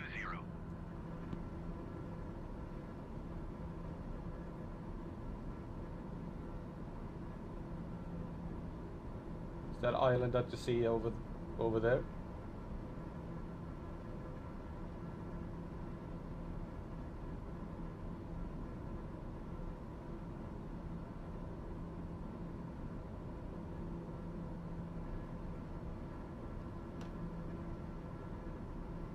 It's basically straight in there. Yes, I know I'm landing at the Air Force Base, but Microsoft really doesn't care about it.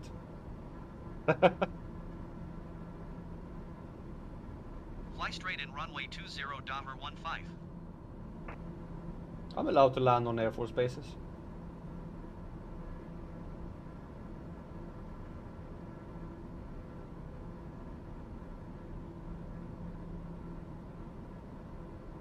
No? Oh, come on, Kevin. It's kind of obvious. It's a very, very famous island. With a very, very famous place. Which a very, very famous person spent time at.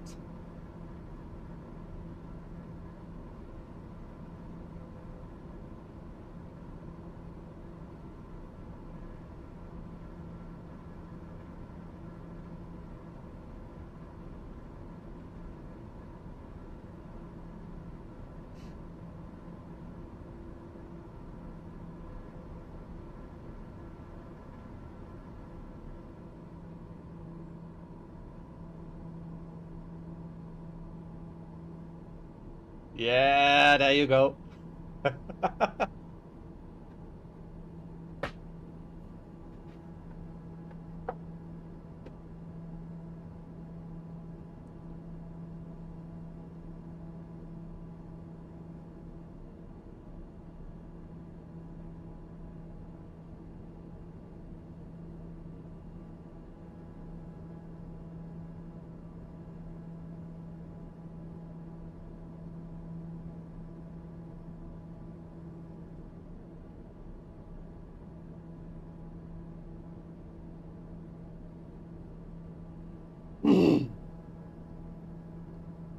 I have the runway in sight.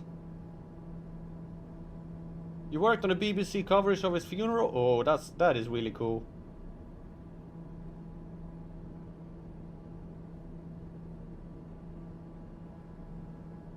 Okay, we're flying over the northern parts of Capetown here.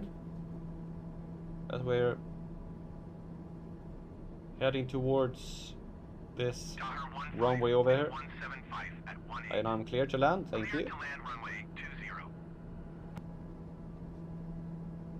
Clear to land runway 20.15.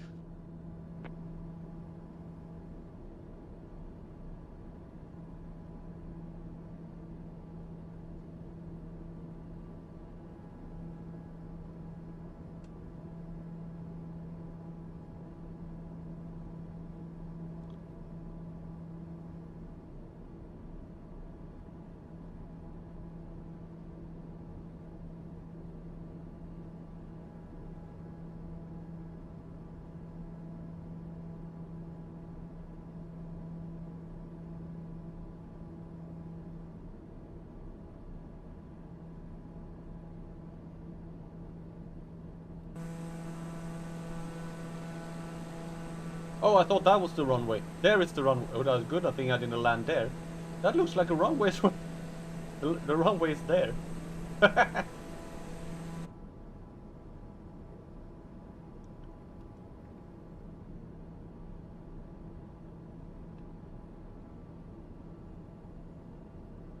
Yeah, the stream is about 18 seconds behind.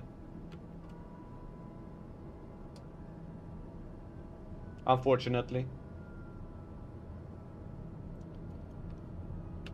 Alright. We are coming in for landing here. I was about to land on a residential building. 500. I was aiming for that big building there. We have flaps and gears are down.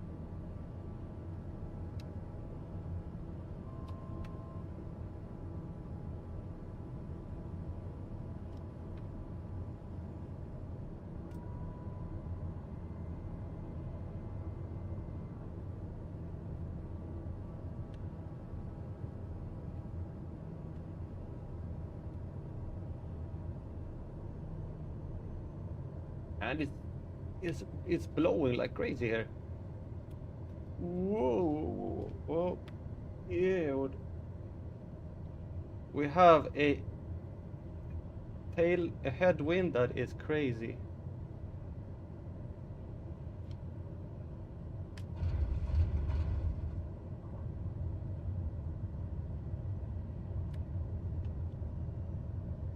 I'm down? Oh, I'm down. Daher 15 exit runway when able. I didn't. I didn't feel the touchdown. Oh, that was a really smooth touchdown there, despite being a little bit sideways.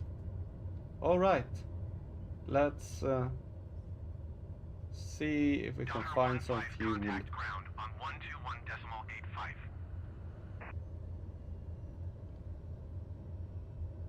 121.85 Daher 15. Goodbye. There we have the fuel. Perfect.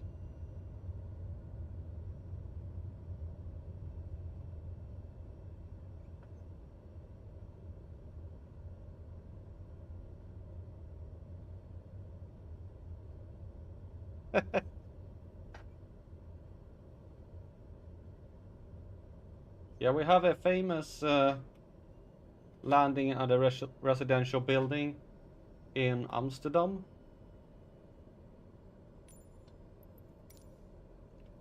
A cargo plane that did that. It was not a very nice thing.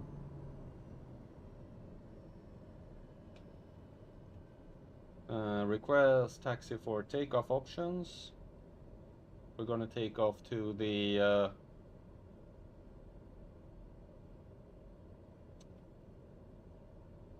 yeah, we have to do. We have to go. We're gonna take off to the west. We have to go back to Robben's Island. I was planning on doing it, but as I said, I was kind of running kind of low on fuel. Sierra 15 taxi to and hold short of runway 20 using taxiway Alpha. Contact tower on 125.6 when ready. Taxiing hold short runway 20 using taxiway Alpha Daher 15.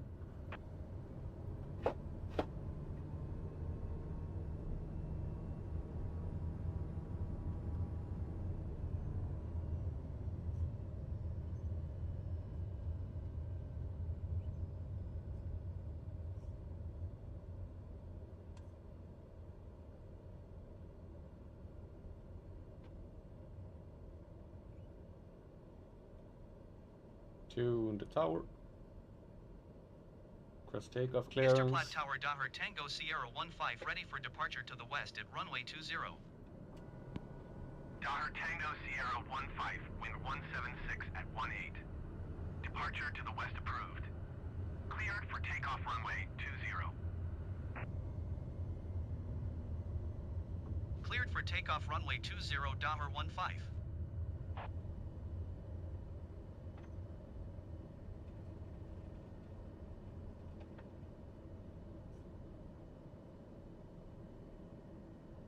All right. Gonna set altitude here. We're gonna put it a little bit higher.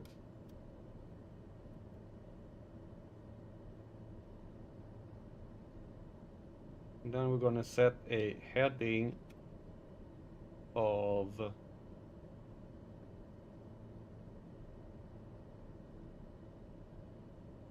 because I want to fly around Robben's Island. I'm just gonna set it there and adjust it. Okay. And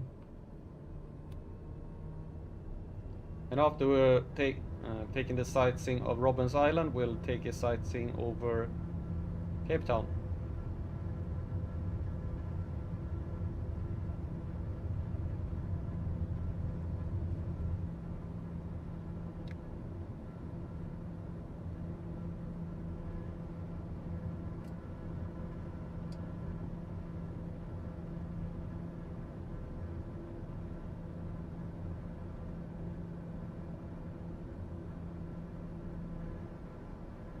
Daher 15, continue for west departure.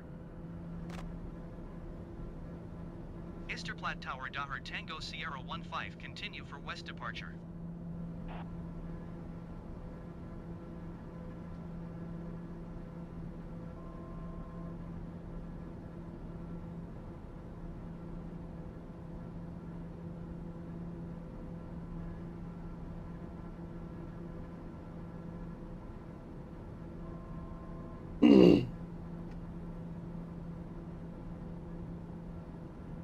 So Robben Island, famous for the prison that Mandela was imprisoned in.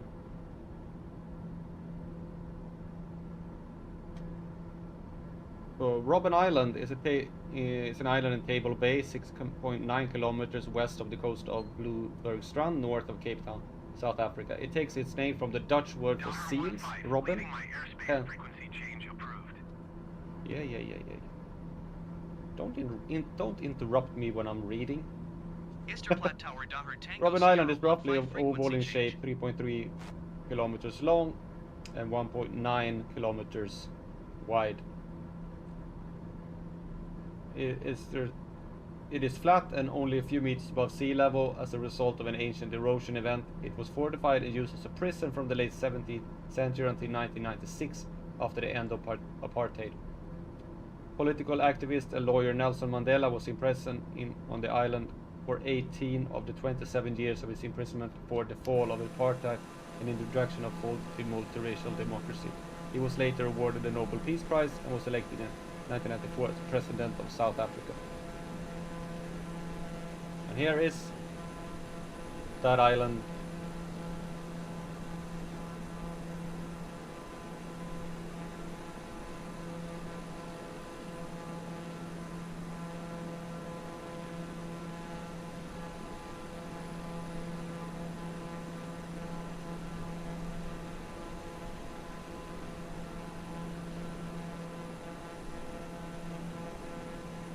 Alright, let's turn back and take a little bit of a tour over Cape Town.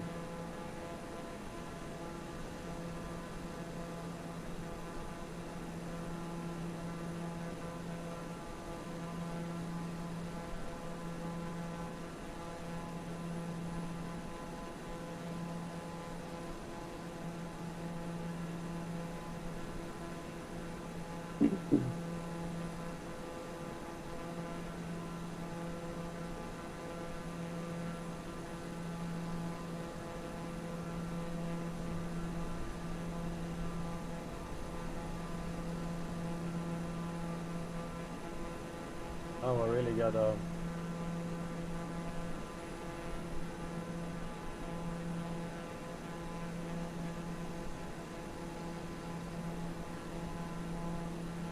be on my toes here, but where the things are.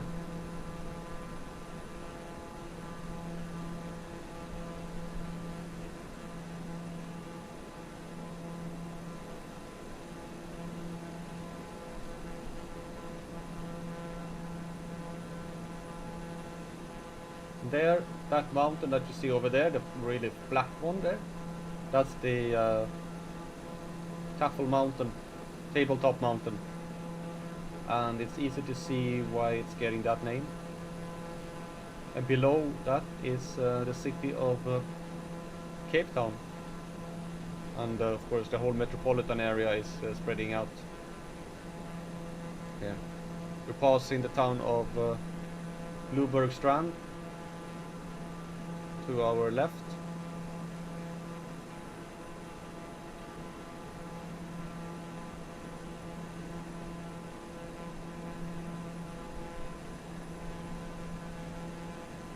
And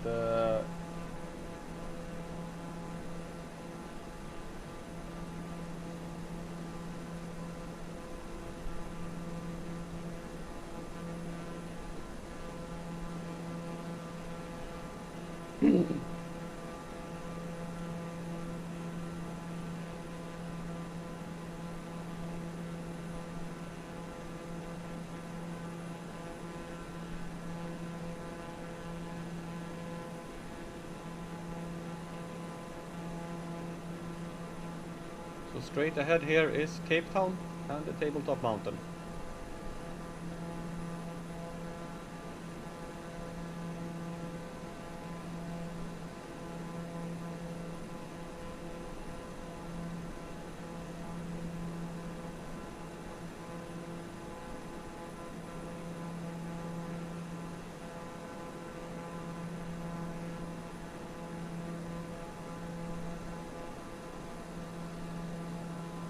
And to that, the stadium that you see straight ahead here, that is where I'm gonna spend 2 days in October. It's a DHL stadium. That's where the music festival is gonna be.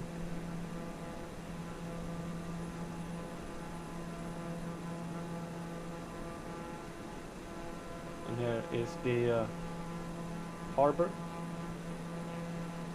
And this is Central Business District. I haven't rendered it. That's boring. Just a flat.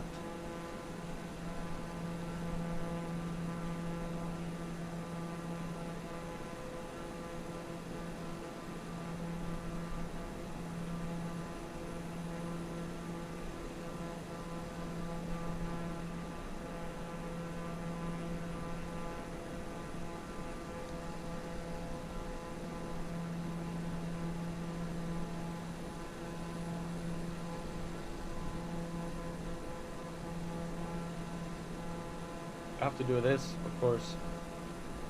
Fly over Tabletop Mountain, which I'm hopefully can do now.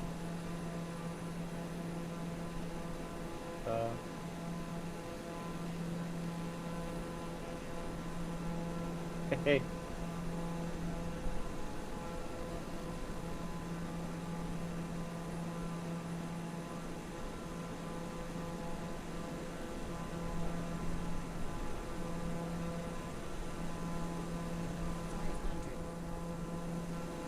Whoa.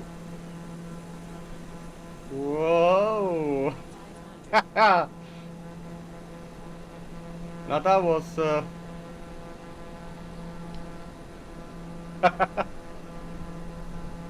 that was a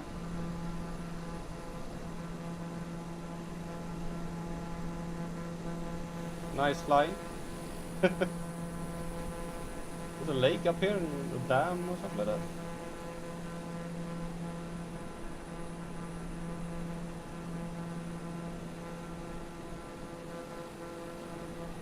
I barely didn't make that one. Yeah, mountains, move! I'm coming.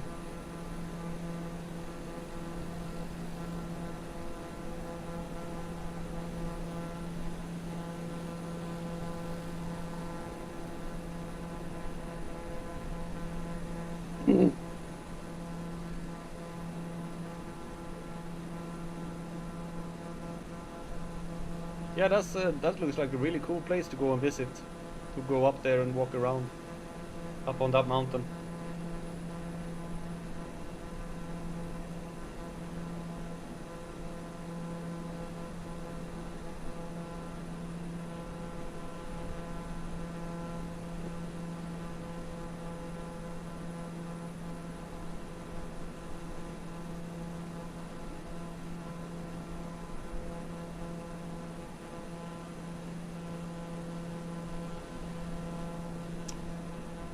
That over there looks like an old airport, like a grass strip.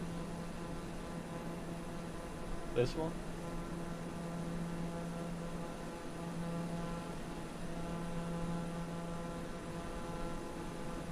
I wish I knew more about Cape Town, but I really don't know anything.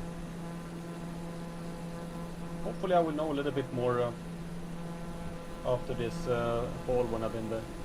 But this that we're flying over now is the southern suburbs.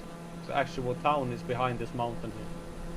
It's not that actually that Cape Town itself is not that big. It has about 500,000 inhabitants, but the metropolitan area is quite a lot larger.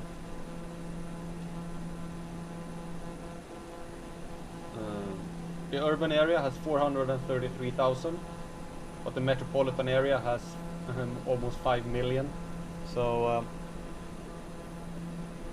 it's quite small. Not even around a tenth of the population lives in actual Cape Town, if you compare it to the urban area. Alright, we are gonna head out and head to our next destination, which is a town called Bredasdorp, located here. So we're gonna fly along the coastline here and check that out.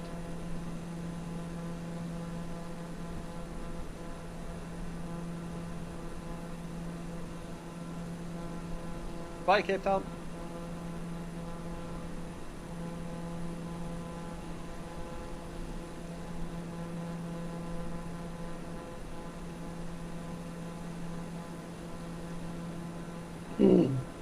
What I'm gonna do is, once I'm finished with this series, which is probably gonna take for absolutely forever, I've already have a new idea for a series where I'm gonna go fly around most famous cities in the world, like take tours of London, Paris, Berlin, Madrid, Rome, Milano, if you see it there in Europe, Budapest, of course Stockholm, my home city, and then of course New York, LA, Chicago, San Francisco, maybe Toronto, Vancouver, all of those. I know also like Cairo, Marrakesh, Cape Town, Johannesburg, Tokyo, Hong Kong, Singapore, all of those famous cities. Just fly around, discovering as much as possible of them. Things that I won't have time for in this stream. As I'm actually trying to get somewhere here, because if I stay,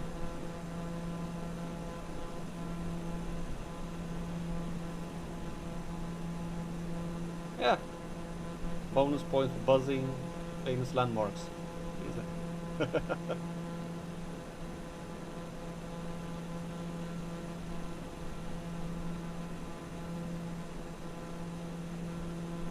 But that is probably like 5 years away or something like that. That is basically how long I think that this might take, if I'm lucky.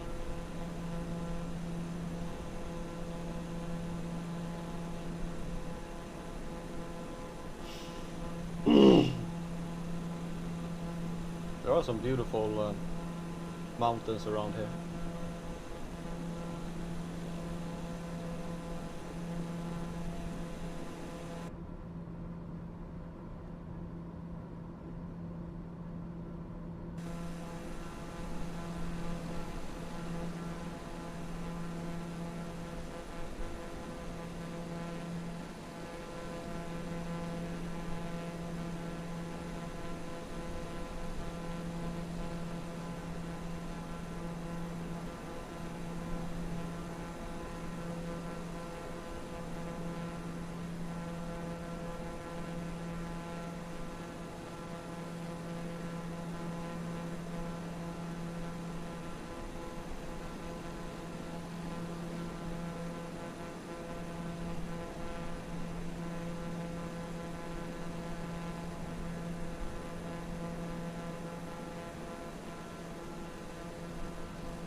Now we get the big mountains here ahead of us.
This is beautiful.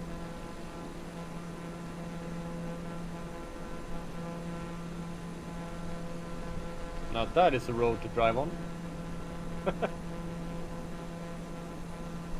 Talk about scenic route.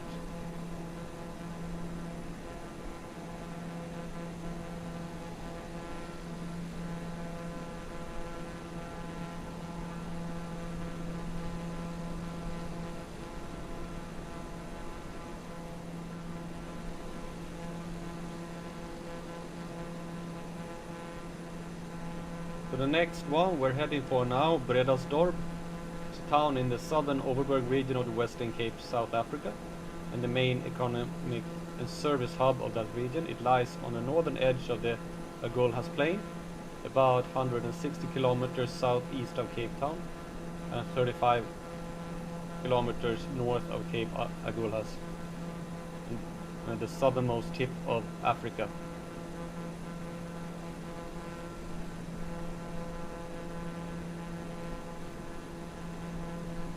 Cape of Needles. Tourist attractions of Bredasdorp include the Langebaanweg Nature Reserve, many historical churches, and art galleries and craft shops. Bredasdorp is also home to the Shipwreck Museum, which tells the stories of 150 wrecks along the nearby Agulhas Reef. It is the only museum of its kind in the southern hemisphere. The town of Bredasdorp was founded with the building of a Dutch Reformed church in 1838 on the farm Langebaanweg. It has a population of around 15,500 people.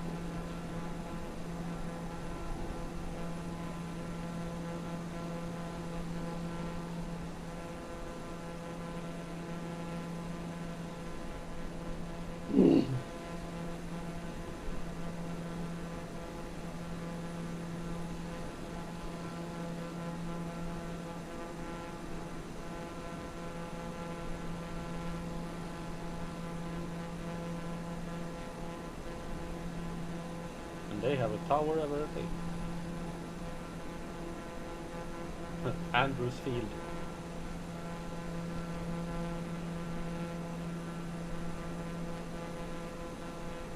They have a Bredasdorp airport. We're gonna take this one. Overberg AB.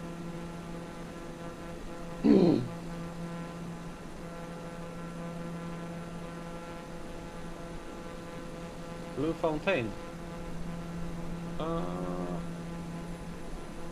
I think I don't know the Blue Fountain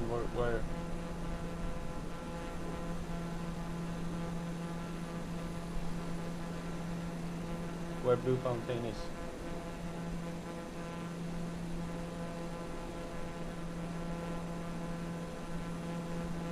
Alright Kevin, you go into IKEA a lot. Are you a secret contact with the knights or something that have to leave information to them about the penguins?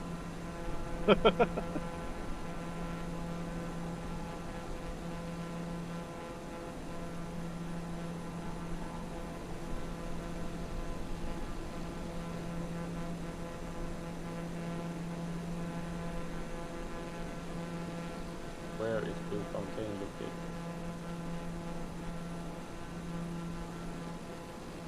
Oh, Blue Fountain. Yeah, I will go to Blue Fountain in, I think the next stream. Is it the next stream? Yeah, in the next stream. On Sunday, I will go to Blue Fountain. Along with Johannesburg and also Lesotho. The Emperor must be stopped. Yes, sir.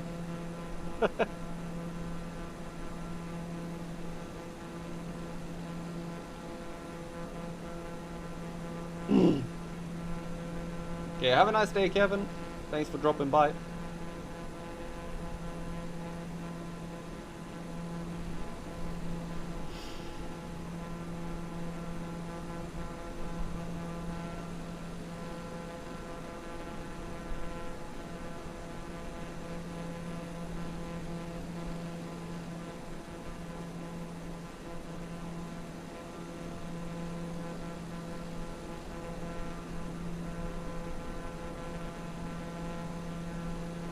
I don't feel any pressure. If you come, it's funny. If you don't, you'll miss out on the great adventure.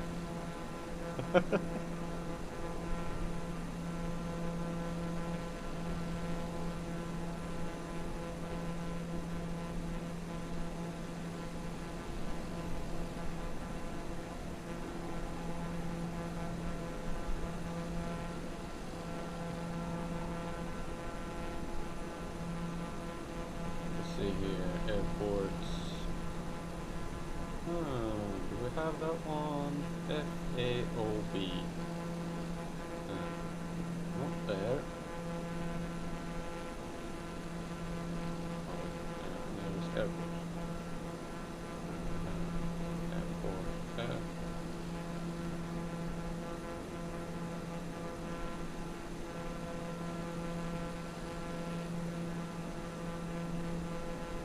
There we do it. Have it.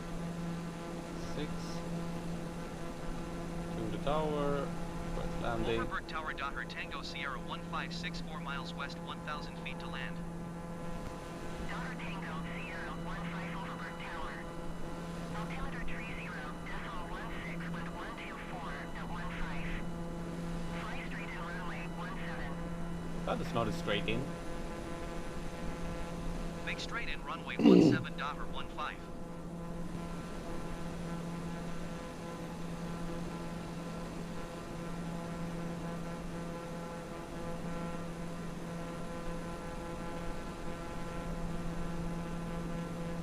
This is a cool place. Like almost like a lagoon here.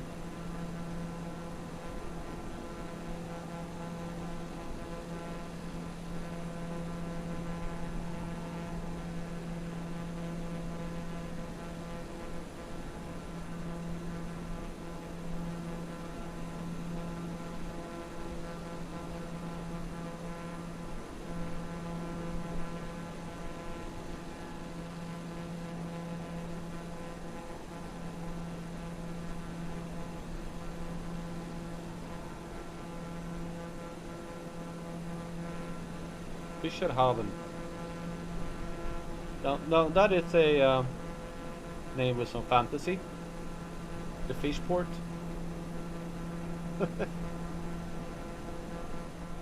That town there.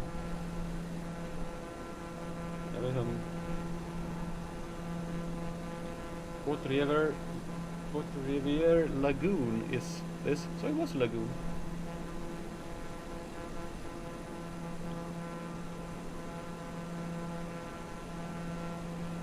We're heading for the most southern point of Africa, which is down here.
another lagoon, smaller one.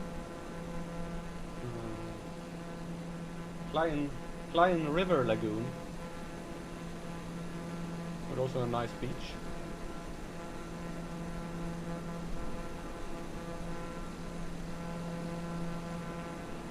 That's a cool beach. With a lagoon, probably fresh water on one side, and then the Atlantic, or yeah, what is that name of the ocean? That, yeah, it must be the Atlantic. Yeah, Atlantic Ocean on the other. So you have you can, if you go to this beach, you can choose to either swim in fresh water or salt water. Oh, that's cool. Probably a little bit warmer water in the there as well.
It looks like letters there.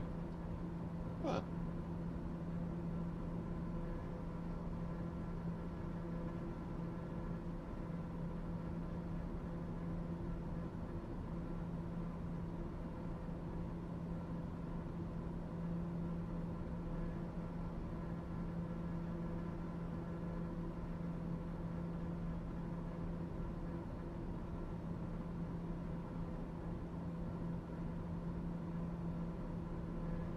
It actually is.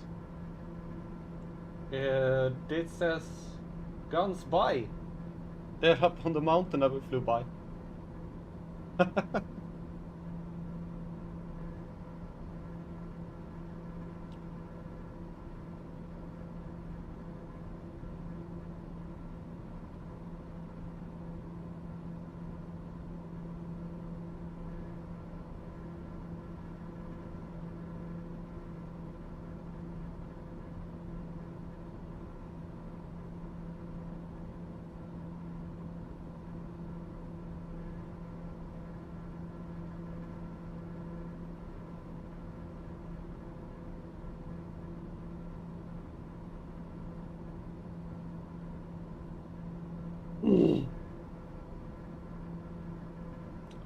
Okay, so they want us to make and land on runway 17. It's from there. So I have to fly in and make this kind of caper.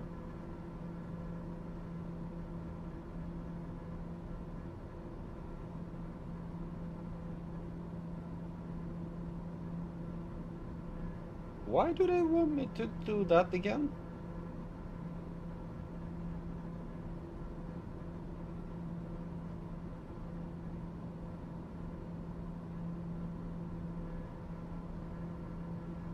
I wonder if they have that effect here, where, because this is where the Pacific and the Atlantic meet, somewhere around here, not exactly where. Don't know if you can see it on Google Earth, but there are pictures where the two oceans actually don't mix, and you can see the difference in like color of the two oceans, and they don't mix together. I don't know where, but there are videos of that.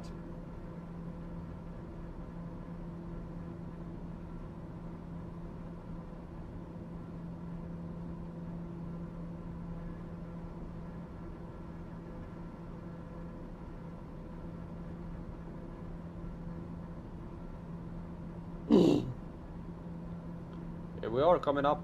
We have the most southern tip of Africa in sight, and leaving the Atlantic, and we'll be having the Pacific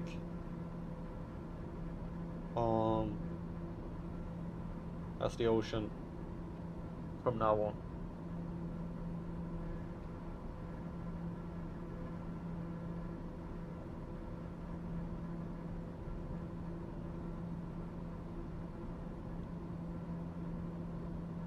Is this really? This is not the most southern point. We are not there yet. Don't fool the viewers. I thought it was. It's actually over there.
Alright, now we're coming up to most southern point.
There is actually an airport here.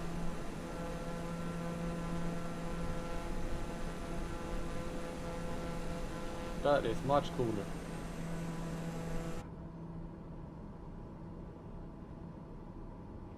Overberg Tower, Daher 15, cancel landing intention. Daher 15, your cancellation is received. I am gonna land on that other runway there. Not that one, but the other one that we have here. That is Buff. First we're gonna round it, and then we're gonna land on that one because it's closer. It's where we are. Then we can continue. Now we're rounding the most southern point of Africa.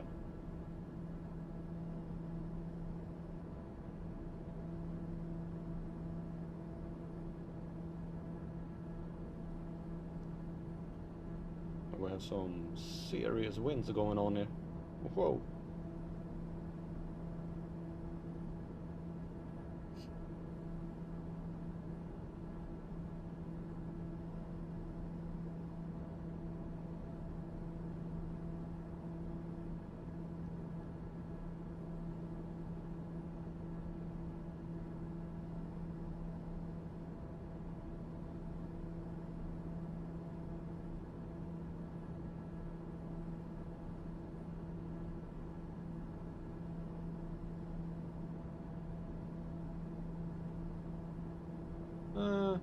Nah. I am indecisive here. Overberg. Overberg Tower, Daher Tango Sierra And driving 1522 crazy. miles southwest, 1,000 feet to land. Daher Tango Sierra 15 Overberg Tower. Altimeter 30 decimal 27 wind 124 at 15. Fly left downwind runway 17. Make left downwind runway 17 Daher 15. Alright, we have passed from the Atlantic to the Pacific.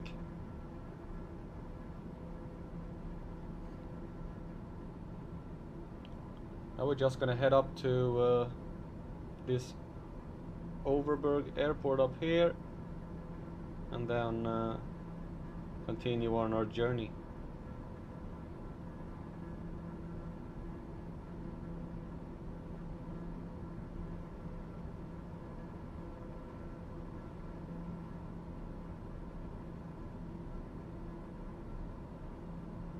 Nice beach.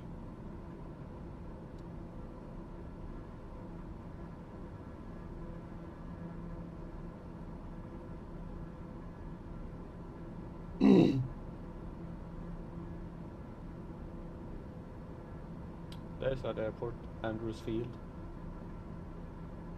And then you have Bredasdorp Airport, it's grass. And they have Bredasdorp Airport concrete. And then we have the It's a second Air Force base I'm landing on today.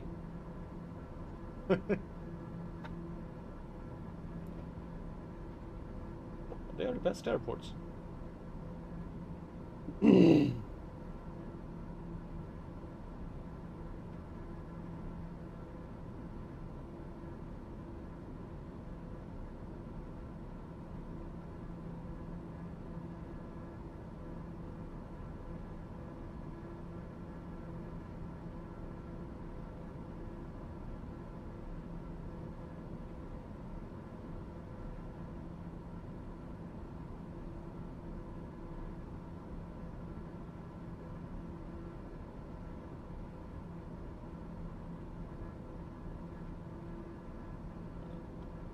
Best chance of finding some fuel as well.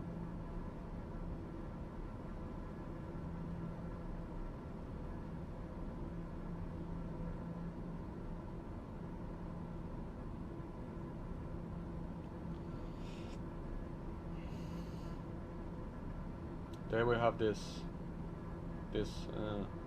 field.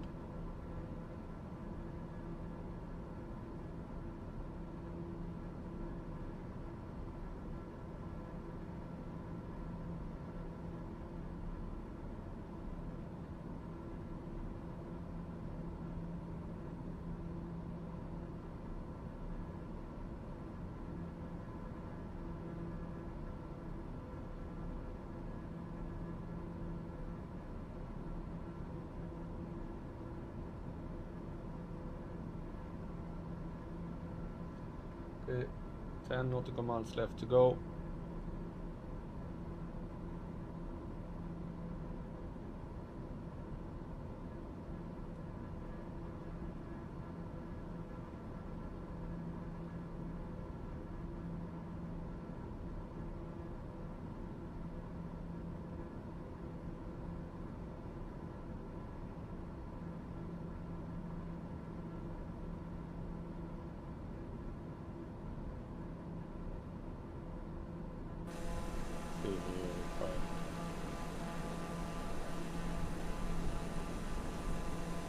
That also looks like sort of a runway.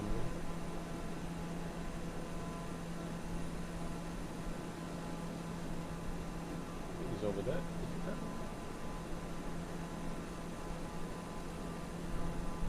Could be.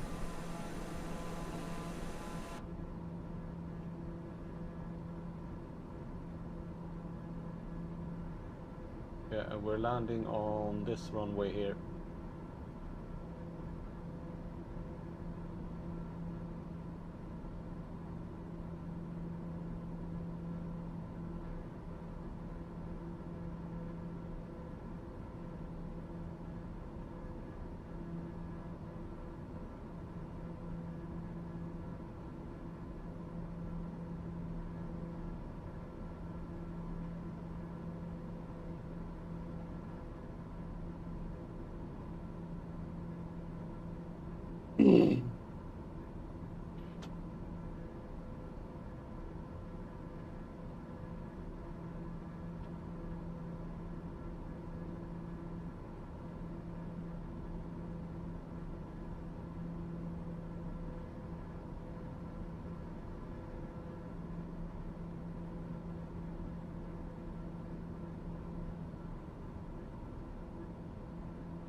It is over there.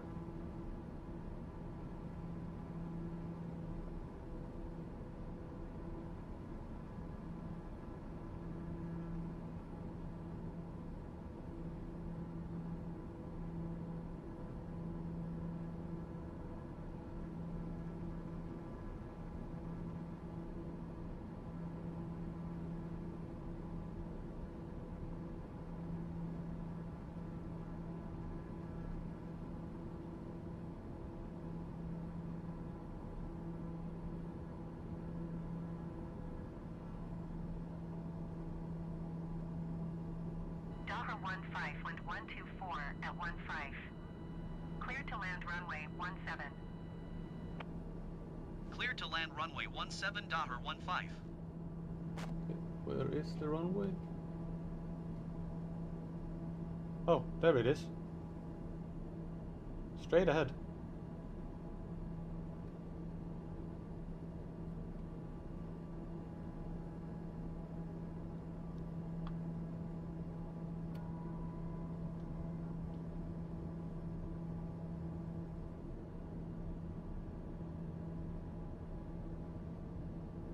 Almost.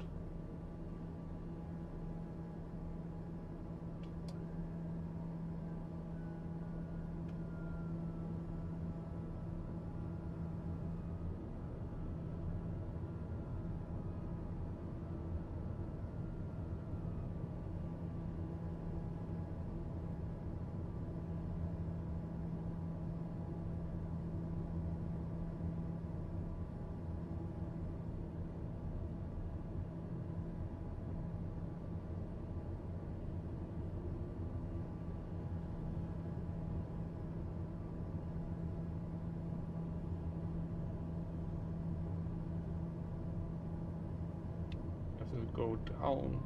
Yeah.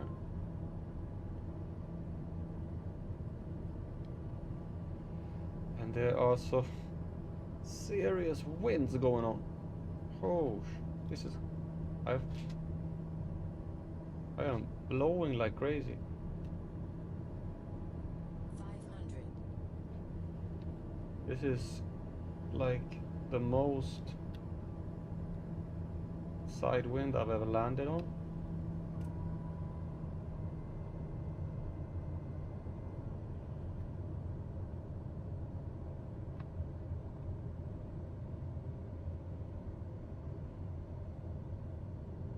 Come on.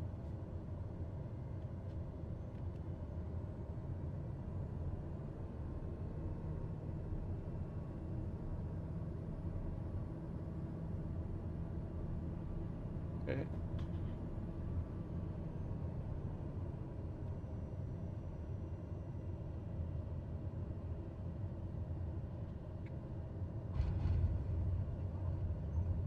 Woohoo! I am getting better at this. Daher 15, exit runway when able. That I feel was a for the circumstances, very good landing.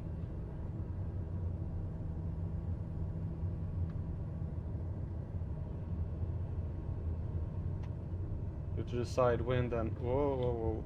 Yeah, I feel in the side wind. Whoa. How am I gonna take off from Daher here? 15, turn next taxiway. Daher 15, contact ground on 119.8.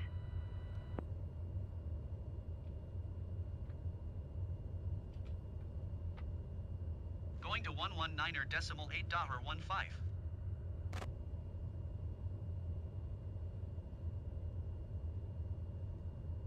I wonder how I'm gonna be able to take off. Because of that, I'm gonna take every little bit of inch of little skill I have to take off from this airport.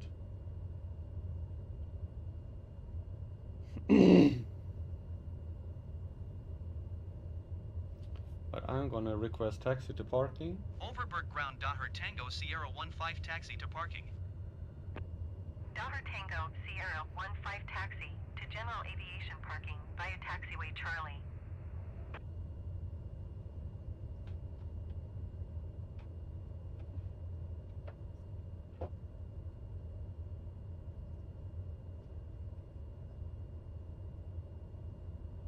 But they have a general aviation parking on a military airfield. Daher 15, please acknowledge.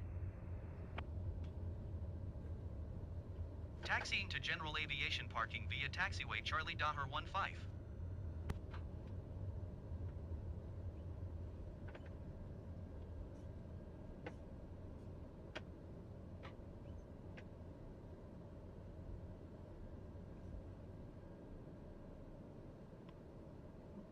See, ground service, request fuel supply. Overberg Ground Daher Tango Sierra 15. And Could you while please we send a wait fuel for truck? that, Daher Tango I Sierra am gonna 15, go a and fuel get truck myself is on the road. something to eat. So we're waiting for that, whenever that will come, and I'll be back in a little bit.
Oh, here comes the fuel truck, and I'm gonna eat clementine. You don't have to look at me when I'm eating it. Oh my darling, oh my darling, oh my darling clementine. And now my cat comes here as well. And when I was leaving for the kitchen, she thought that I was gonna give her food. But it's not food time yet. No. You have to wait a little bit, because otherwise you want food too early, and then you want food too early. And before we know it, the food time is completely out of whack. So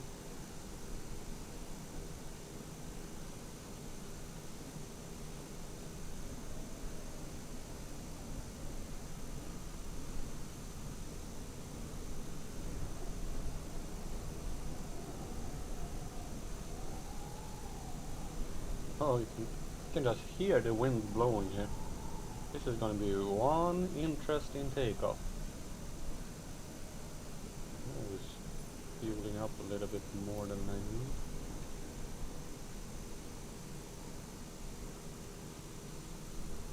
Overberg Ground Daher Tango Sierra 15. I am done with fuel services.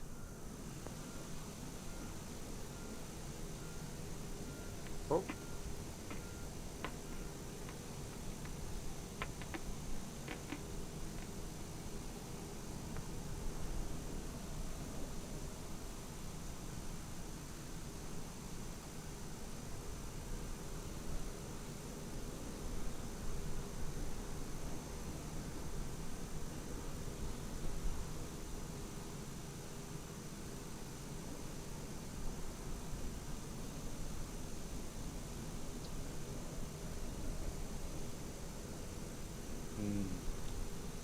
Clementines.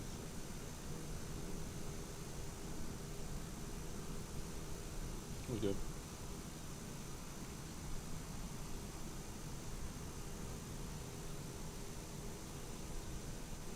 Good. There we go.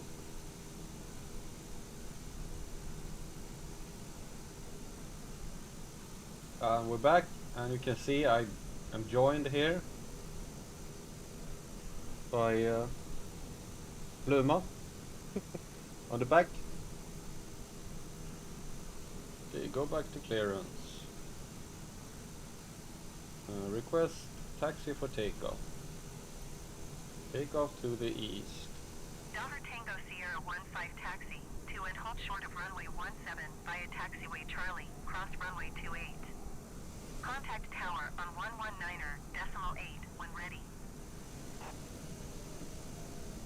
Taxi to and hold short runway 17 using taxiway Charlie, cross runway 28 Daher 15.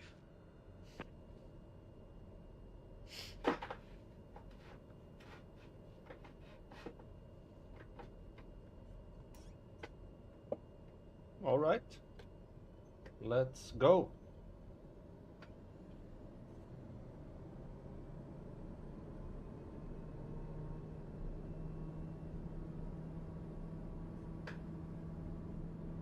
Where are we going? We're gonna take off on that one there. Whoa, it's... Yeah, the winds are blowing like crazy. It would be very, very funny to see if I'll be able to take off with these winds.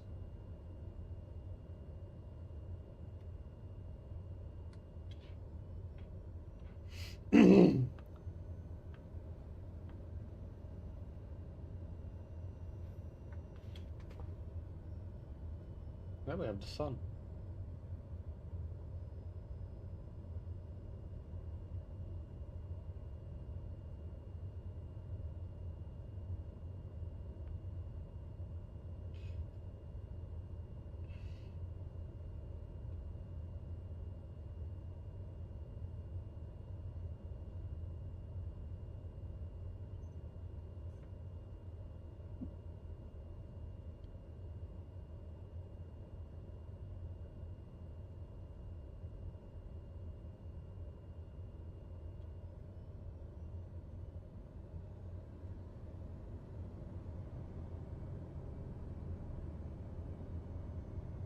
Oh wait, that's the wrong one. Now we're going down the other taxiway that goes parallel to the runway we're going on. We're gonna have to go here.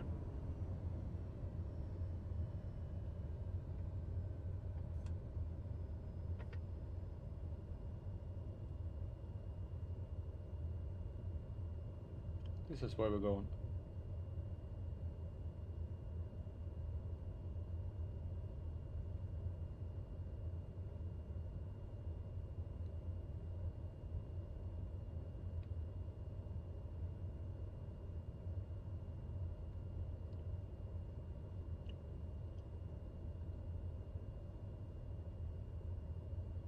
Okay, let's see. Is this the runway? Yep.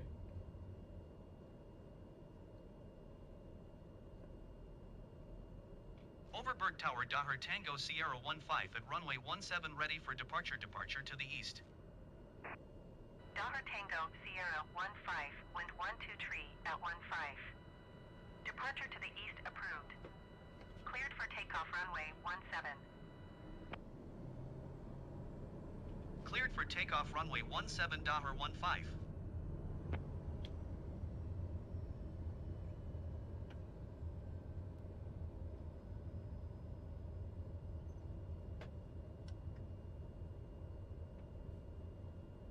Ooh, okay.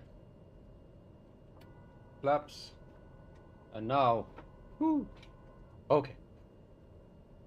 Concentrate now, because this is going to be interesting.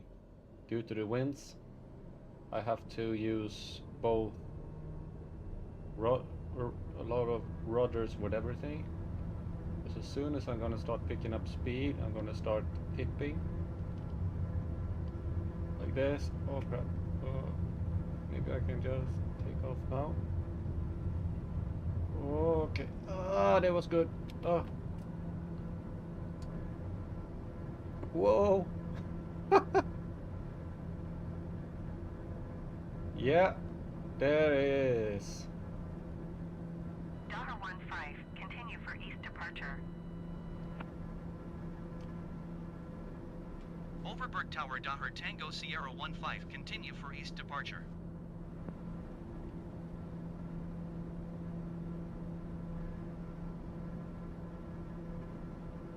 Gonna go for heading.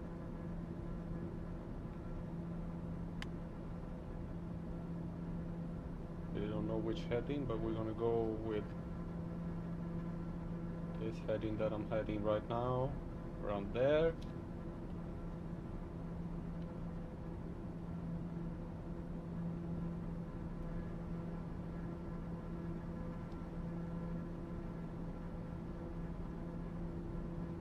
Woo.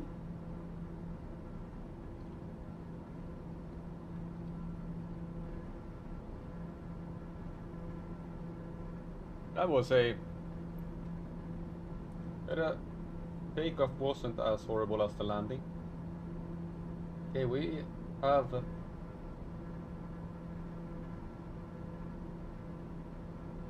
couple of more. $15 leaving my airspace frequency change approved.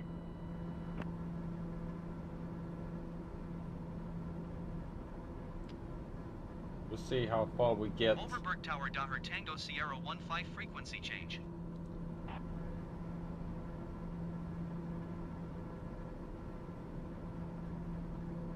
Hopefully we get all the way to East London, but you never know. We'll see when the sun starts going down.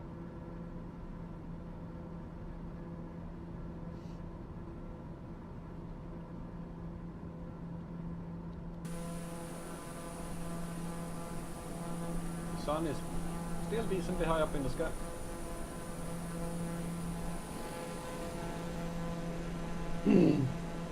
On my flight route, I have 1, 2, 3, 4 airports left. It's in Mosselbaai, St. Francis Bay, Port Elizabeth, and then East London.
Our next destination is Mosselbaai. It's a harbour town of about 120,000 people in the southern Cape of Garden route of South Africa. It's an important tourism and farming region of the West Cape province. Mosselbaai lies 400 kilometers east of the country seat of Parliament, Cape Town. The town's economy relies heavily on farming, fishing, and its commercial harbour, the smallest in the Transnet Port Authority stable of South African commercial harbours. Until 1969, discovery of natural offshore gas fields led to the development of the gas-to-liquid refinery operated by Petro SA. Tourism is another driver of Mosselbaai's economy. And it actually lies kind of cool. It lies like on a cliff, sort of. Part of the town lies up on a small plateau.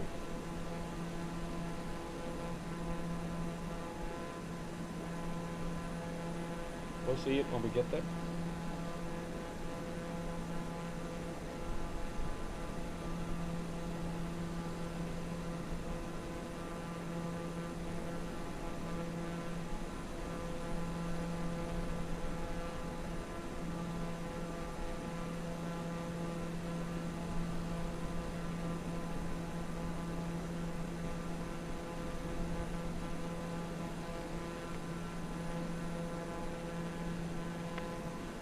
Loma, take it easy.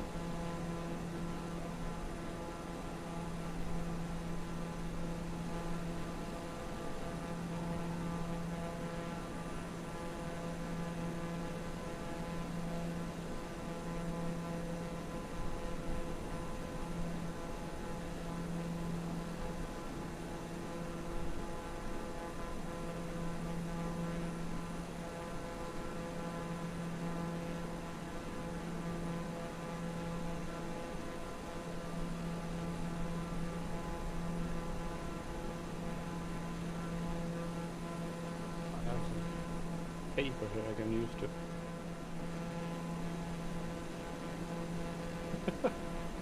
clean up a little bit. That is one thing with clementines, they are pretty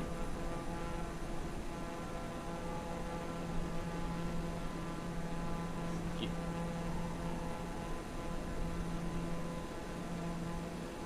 This is a beautiful part. Look at this.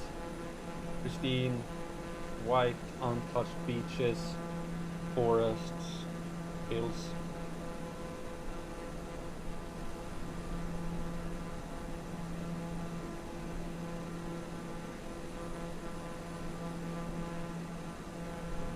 Beautiful landscape. A little bit of a road there, and there's a house down there. You do live in a very secluded place. Like, where is the road? Oh, going down.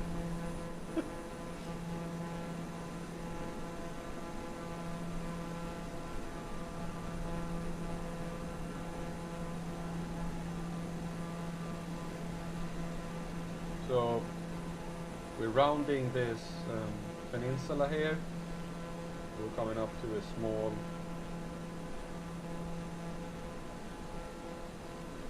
town, Whitsand,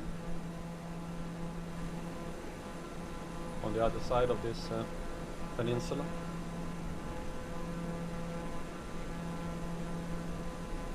Whitsand.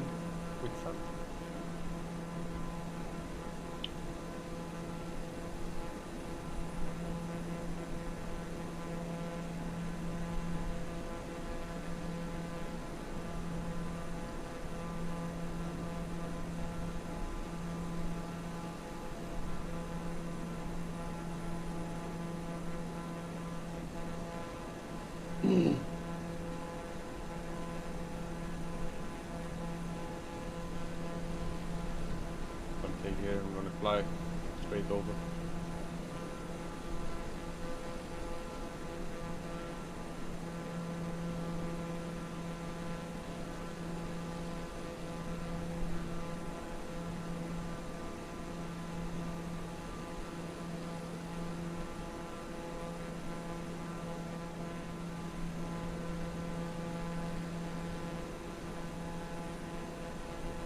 This is the Bredasdorp River.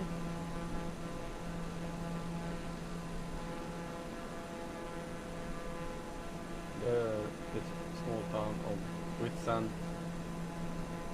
at the mouth of it.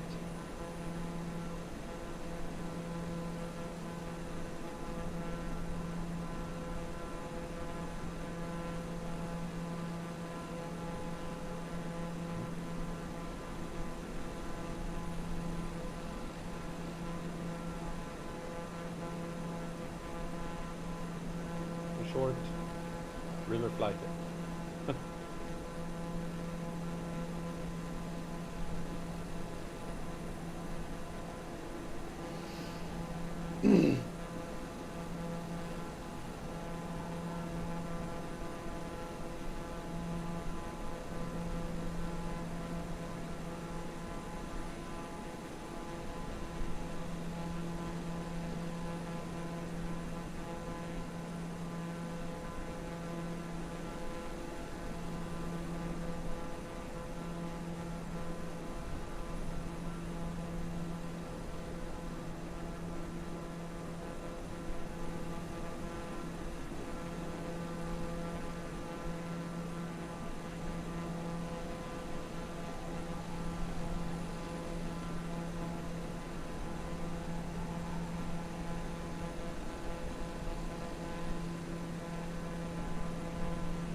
How long do we have until this one? Well, not 60 nautical miles. Probably a little bit longer due to me flying not the straight path.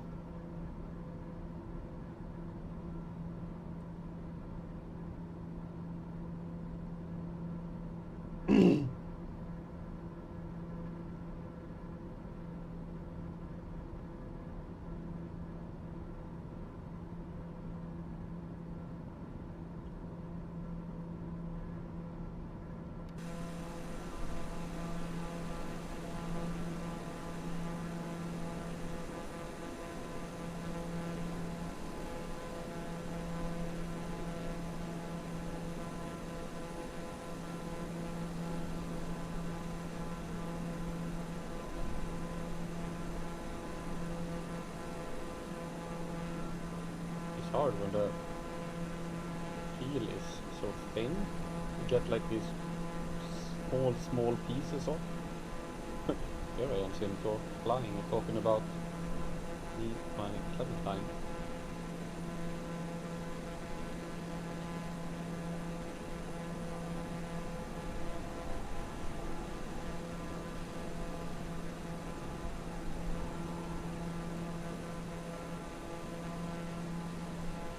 And up here is the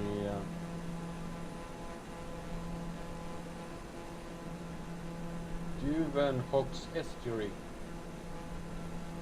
So it's probably the Duvenhoek River or something like that.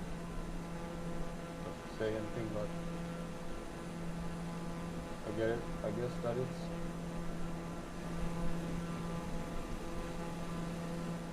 that one.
What are you doing, Luma?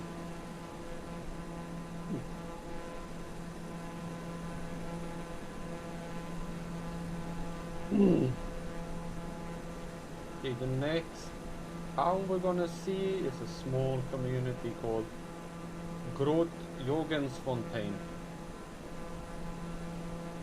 And after that is a little bit of a larger settlement called Still Bay.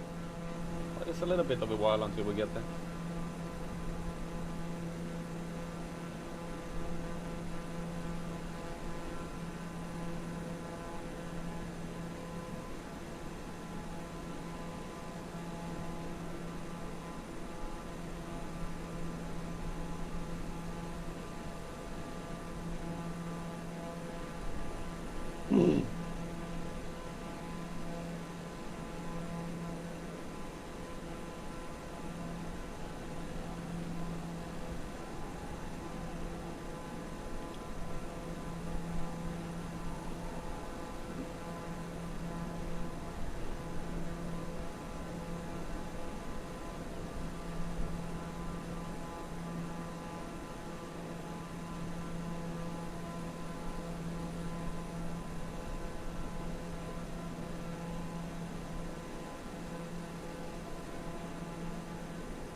coming up. Groot.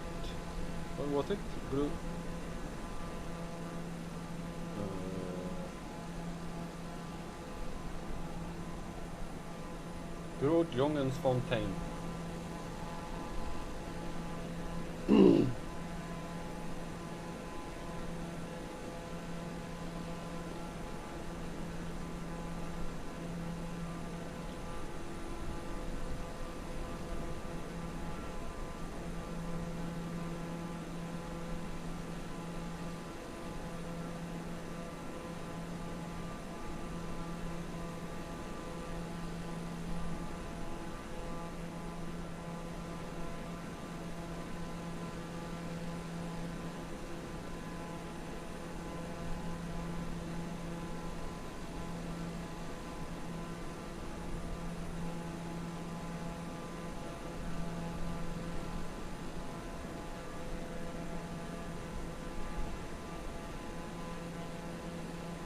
More than half. Nearest airports. See? See if we can find that Mosselbaai. Mosselbaai Airport, Mosselbaai. Eh, there's two of them. Huh? I don't know which one. F-A-M-O. Okay, it's the Mosselbaai one.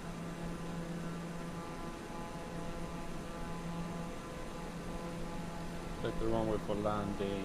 I have no clue whatsoever. We have to go inside, check the wind. Oh, we can make a straight in approach. Nice. So it will be runway 10 then.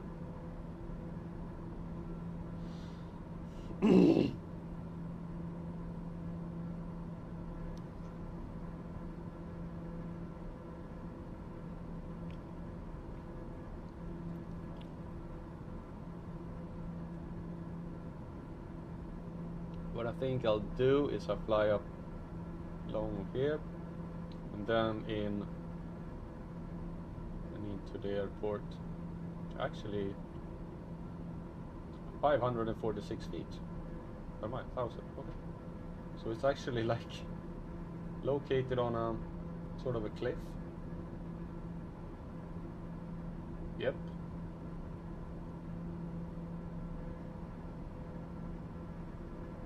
Cool.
feeling this is going to be an interesting landing.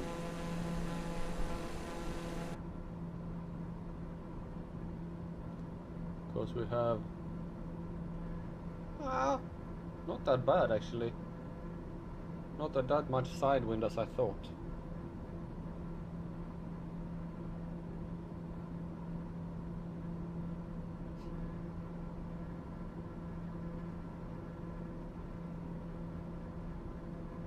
We're gonna turn inland, meet up with the route, and then just follow that one into the airport.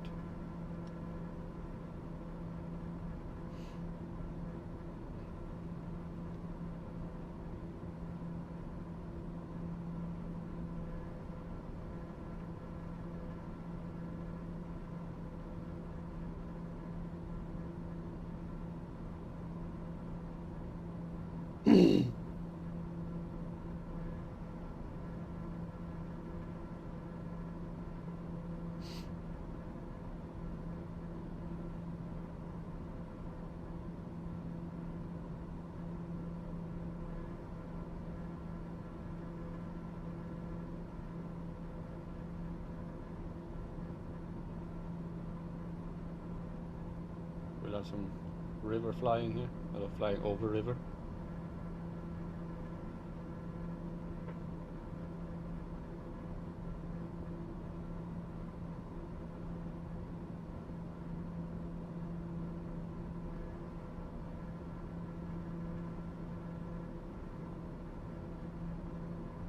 Big clouds ahead here, but I think they're all only above the mountains. So along the coast here I think we'll be fine.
Dramatic? No, I don't know if I call it dramatic.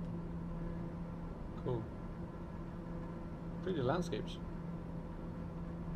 The rolling hills and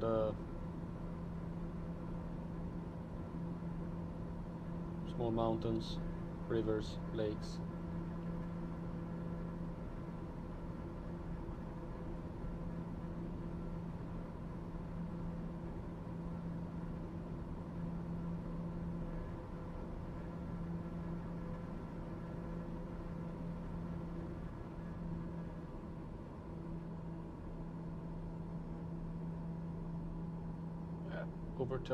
Turned a little bit late.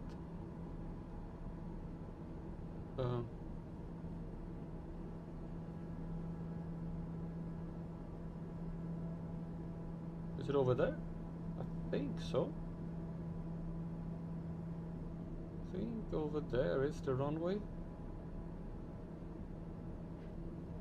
I'm not completely wrong.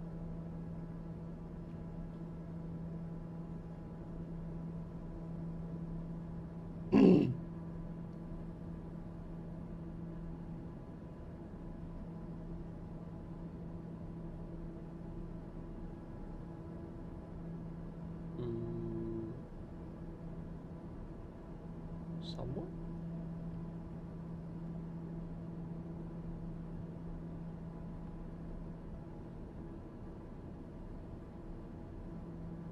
Oh, there it is. Okay, I see it. Nice.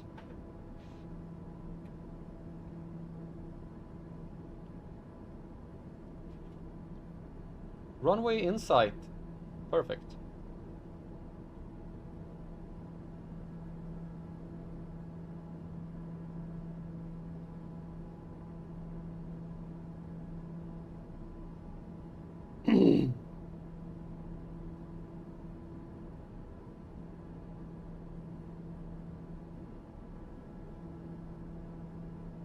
This feels like a mining complex or something like that.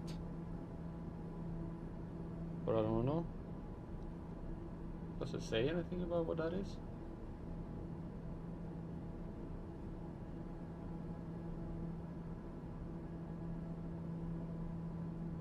It's a refinery of some sort.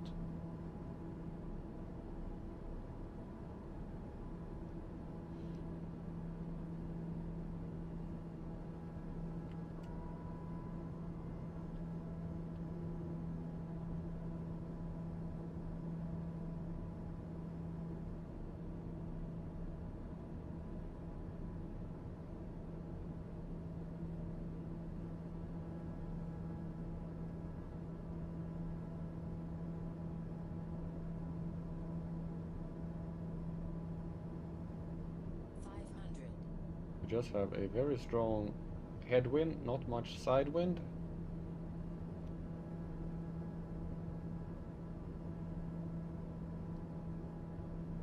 But I'm also gonna make that the plane we will wanna lift up.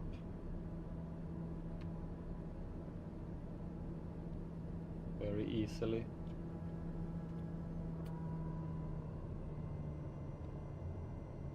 Landing gear. Landing gear. Landing gear. Landing gear. Landing gear. Landing gear. Landing gear. Landing gear. Landing gear. Landing gear. What? Landing gear. Yeah, lift up. Landing gear. Landing gear. It is always like this when you have a very strong. Landing gear. Landing gear. Landing gear. Landing gear. Landing gear. Landing gear. Landing gear. Landing gear. Landing gear. Landing gear. Whoa! Landing gear. Oh.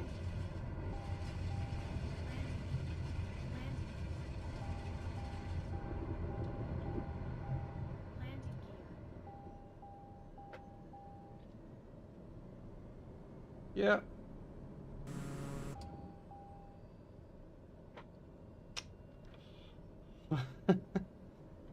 Can I do that again, please?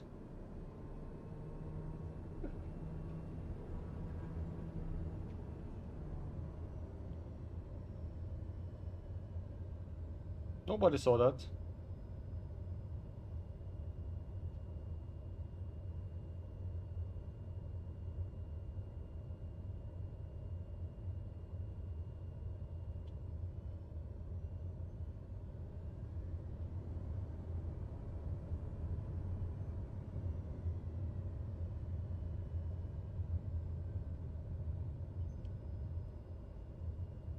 $210 feet. I can actually adjust my barometer now. Very high pressure here.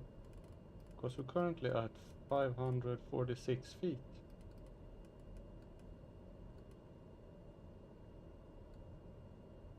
There. Ooh.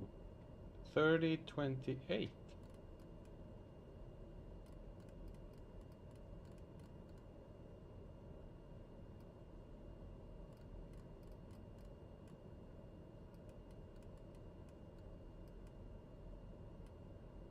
Oi. Okay.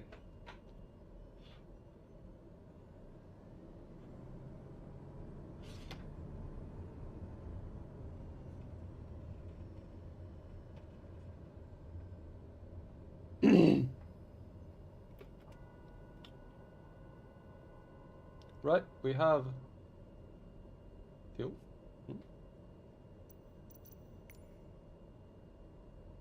45. Okay, 45. That's okay. Looks like more. 2550 looks like a lot more than 45. That's weird.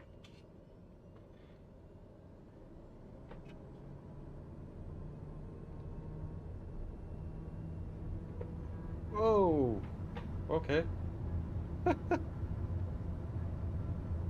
The wind is going berserk here.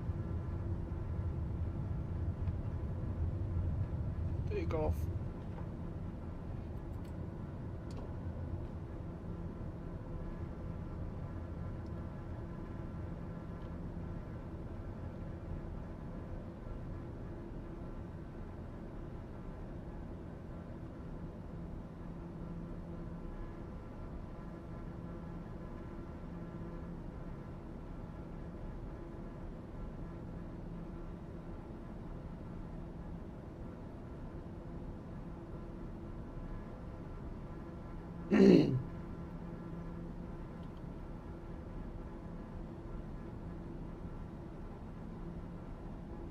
Oh, there was a much bigger airport a little bit further away here. George.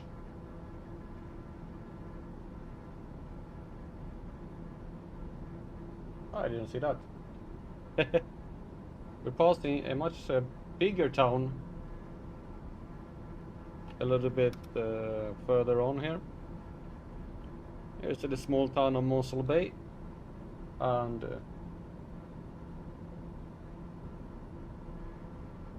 we are at the end of this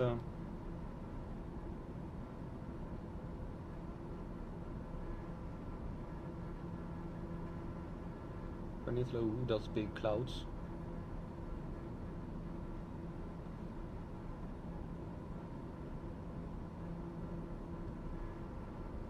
Those clouds look menacing.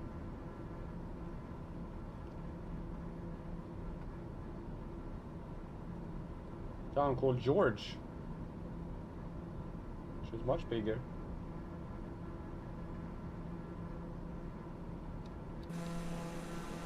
I'm gonna check that out. Yeah, the town lies on this top here. I missed it. Oh well.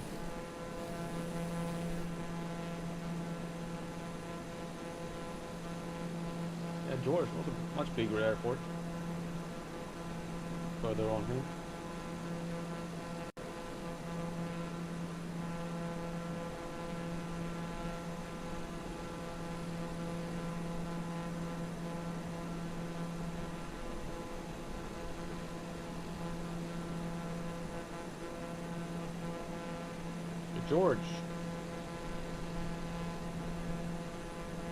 George that we're gonna pass by, say hello to. It's the second largest city in the Western Cape province of South Africa. The city is a popular holiday and conference center, as well as the administrative and commercial hub, and the seat of the Garden Route District municipality. It's named after the British monarch George III. The city is situated roughly halfway between Capetown and Bredasdorp, which is the new name of Port Elisabeth. That did change, I don't know. They didn't like Queen Elizabeth. It is situated on a 10-kilometer plateau between the Tailstrike Mountains to the north and the Indian Ocean to the south. The former township of Tailstrike, now a fully incorporated suburb, lies to the south.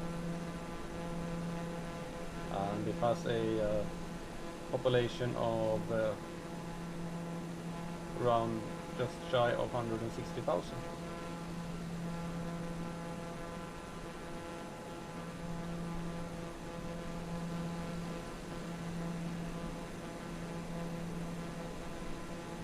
I think we have a plane taking off over there. Yeah. Often I can see planes. See someone. No. There must be a player.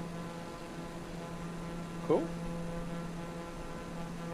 Too bad you can't actually contact people on that you see, because this is a player. This plane here. Because otherwise I wouldn't be able to see him. AI planes, they can be seen around airports, but you can't see them. But I think he is flying way faster than me, so he's probably having a big plane. That's cool. probably a jet. Won't be able to see anything. Ah, he is. He's gone.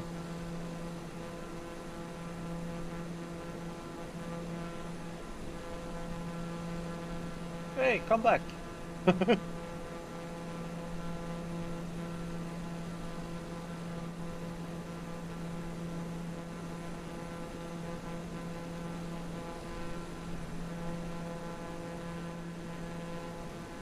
The sun is starting to go down.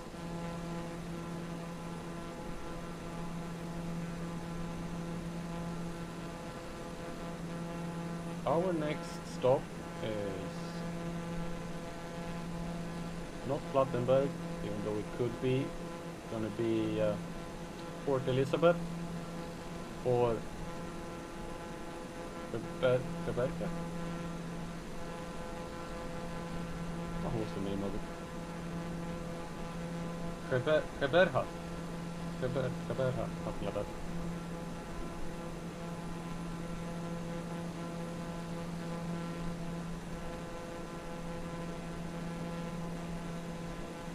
They only have one airport.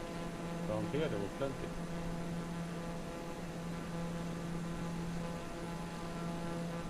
A bossy one here, Tsatsitama.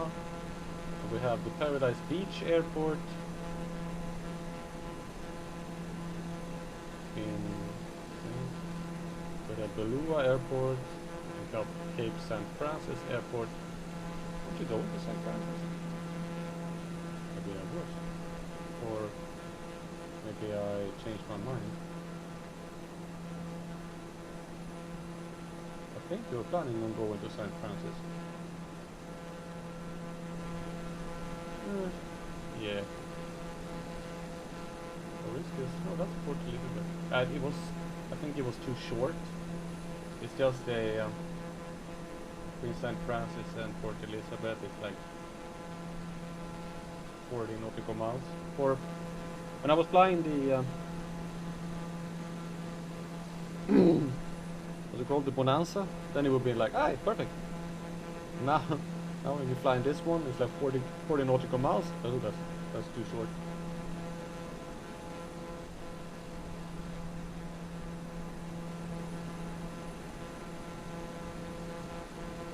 Nautical miles, it goes in a week. I think he crashed. Or what? No, it's flying north.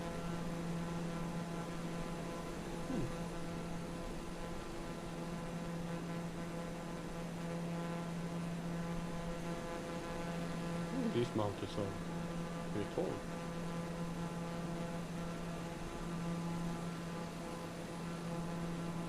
The biggest the guy that took off from here. I was flying like this.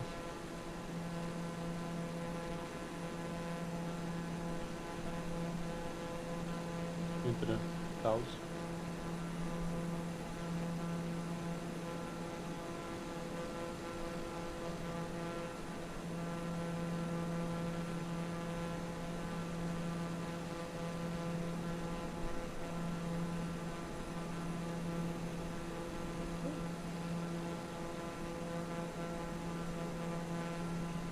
I saw it there. There was some flashing lights at least. Over the clouds. And maybe it was just a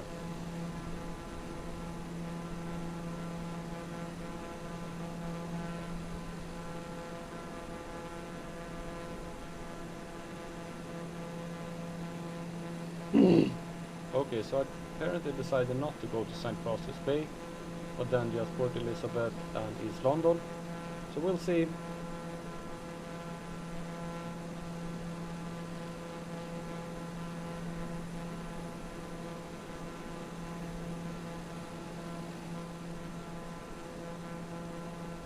I'm curious.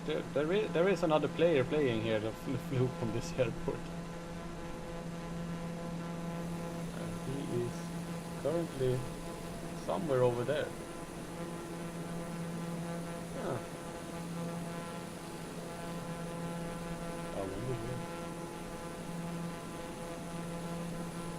I wonder how, I wonder why.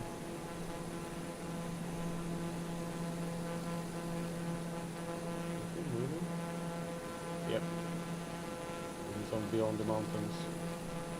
Oh, always fun to actually see another plane.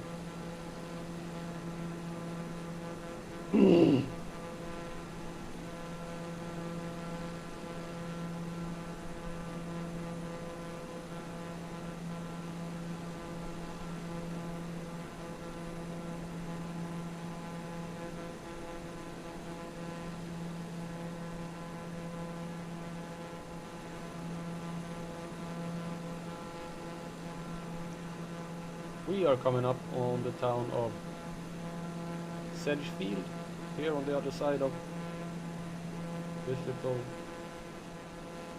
mountain, hill, depending on how you see it. The Dutch would call it a mountain, the Nepalese would call it the bump.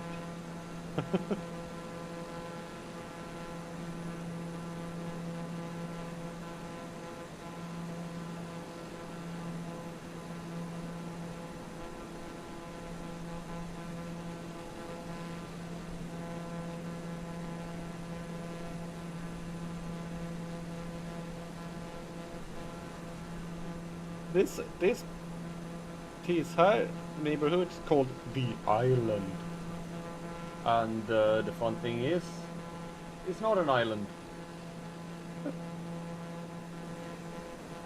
Why that is funny, I don't know,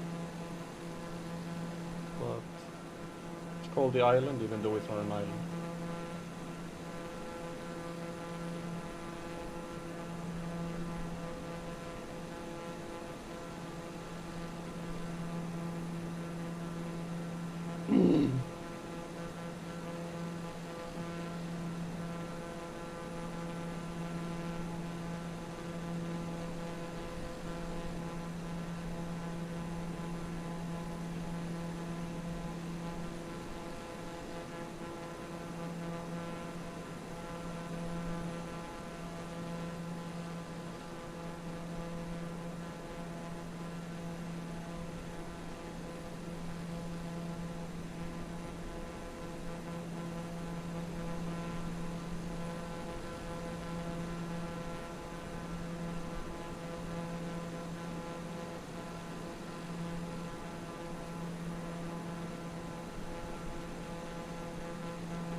Up on a small community here called Mosselbaai.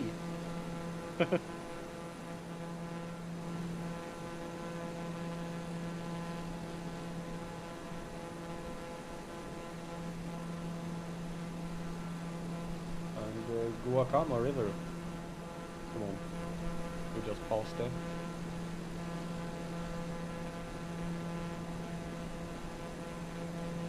Imagine if there's a storm.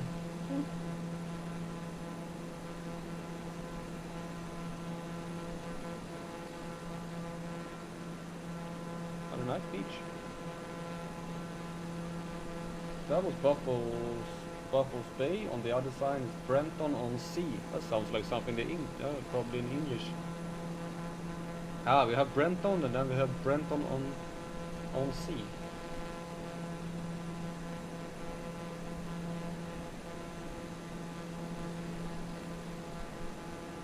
I'm just gonna take a peek over this hill here, because we have a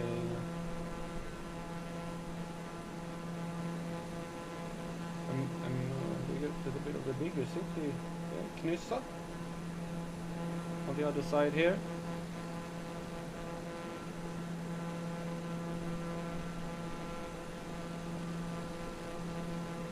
This town that we see here. Peasant Island and Knyssa.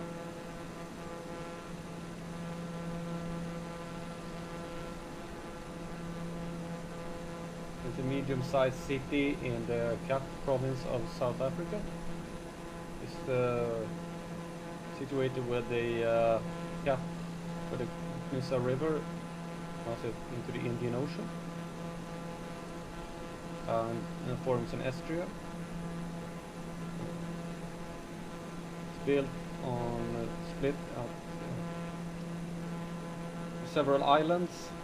I don't have the time to take the English version here, so I'm translating in my head while I'm reading. It's built on several islands and along the river, and it has a population of around 40,000 people.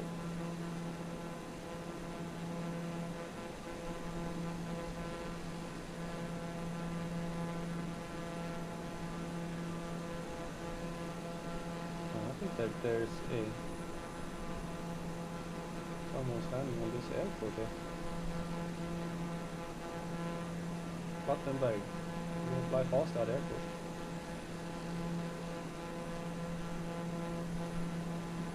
And the plane is moving. Hey, there's a lot of players here. That's another player there that we have on Plattenberg. Cool. Maybe we can see them take off. If we reach it before they decide to do anything. They're still in the parking lot. Turning around. Turn around. I don't know what to do. Oh well. We'll fly over them and we can see them.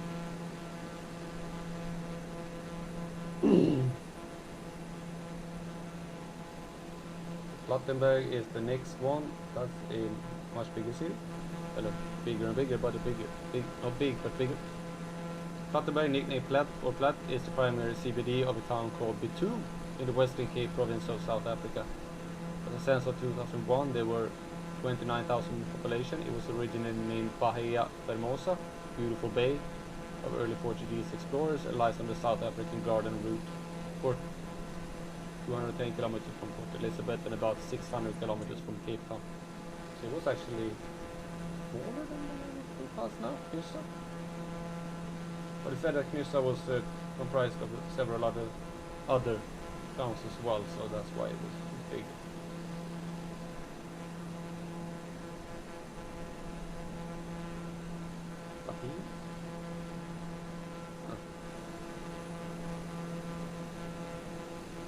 Oh, either he took off or disappeared. He had flown. He was done for the day. That's too bad. Whoa. We have some. This is something that looks like an aqueduct. Yeah, there's an aqueduct from that one lake there.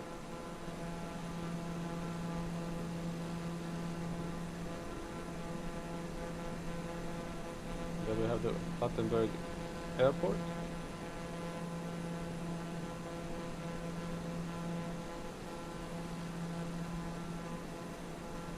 There is a plane. Maybe that was the guy that parked his plane there before and then left.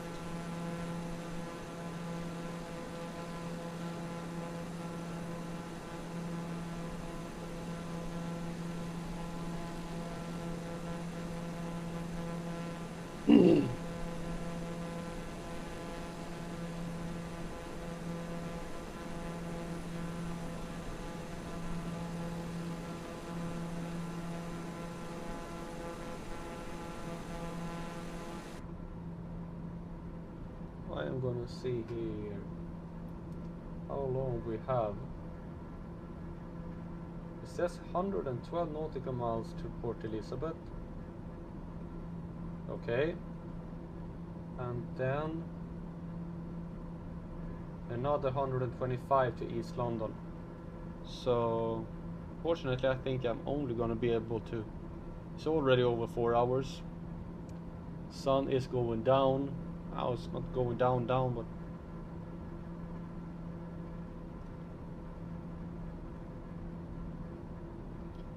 look at this, that's cool. On top of the mountain. Leaving Plattenberg behind.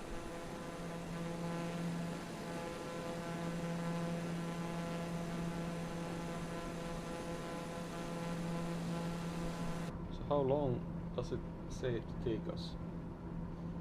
30 minutes. Alright. And then the next one is 40. Oh, we're not gonna make it to East London, unfortunately. Gonna have to take that in the next stream. Sometimes you're being too ambitious. So we're just gonna go to Port Elizabeth. It is far enough. And we're almost over 4.5 hours streaming.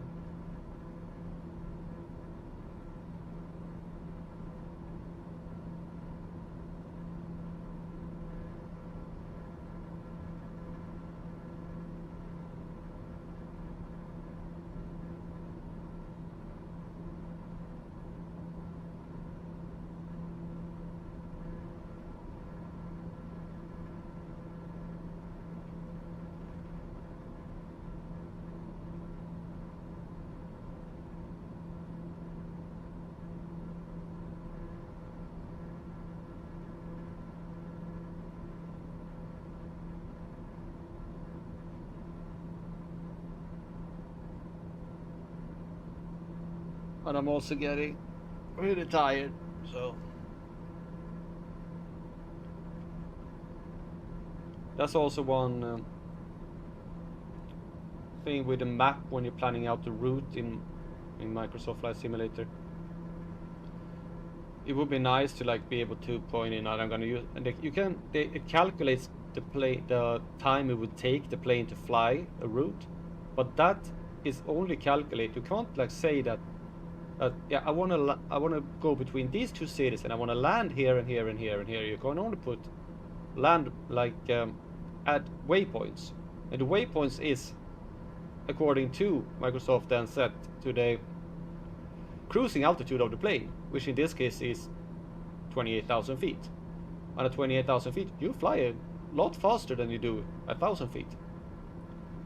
So it calculates the time it would take if you fly between these points at 28,000 feet. You can't tell Microsoft, you can't tell it that I want to land at these places. You can only set waypoints. It's the same here. In the, here, add on route waypoint. I can't tell it that I want to say, like, have several places I'm going to land. Even if that's like, I can't set, I want to set like, not a waypoint, but a destination, several destinations, but I can't do that. That is a little bit annoying. I can of course do it with, if I do this, then I have Port Elizabeth. That is the active waypoint.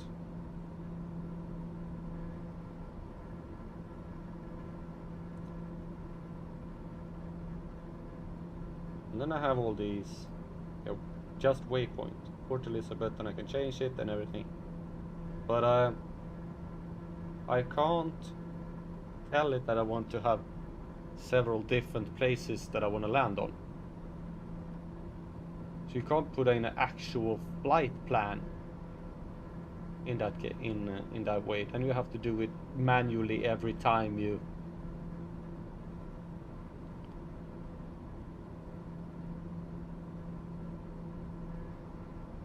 That's like, and that is annoying. So it calculates the time that it takes for you to fly there. So it said this whole route would take 3.5 hours, but that is if I would fly it at 28,000 feet flat out, not land. It's like, yeah, that's not quite what I'm doing here, but okay. That's why it takes approximately an hour more.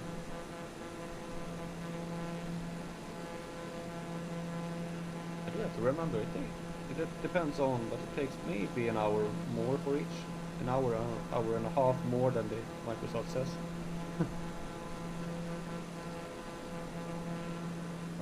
We're flying along this coastline here now with some high. You know, you could just land in St. Francis and call it there. Yeah, could do that because we are. It is here.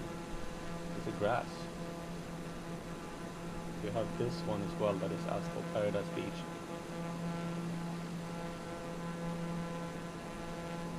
Well, let's see. Probably have. How long do I have now? 91 out of no. That would be way too short. And I should go to Port Elizabeth. Yeah. 91 nautical miles, 24 minutes. Let's just sit here and relax a little bit. What you can do is actually taking off St. Francis Bay here. It's a holiday town in Sarah Bartman District Municipality in the Eastern Cape province of South Africa. Roughly 1 hour's drive from Geberha. On November 12, 2012, a fire destroyed 76 homes in St. Francis Bay, almost all of them thatched roofed. The building style of the village section of St. Francis Bay includes white painted houses with black roofs, mostly thatched. On the canal and around the golf course or a Mediterranean building style in Saint-Ouen and Port St. Francis, the Cromer River is navigable for 14 kilometers upstream and is linked to the St. Francis Canal system. Cool. Has a population of around 5,000 people. Cape St. Francis is 8 kilometers from Thuspunt, which was a preferred site for South Africa's next nuclear power station. The township known as Sivisa is where most of the black Africans and colored people live.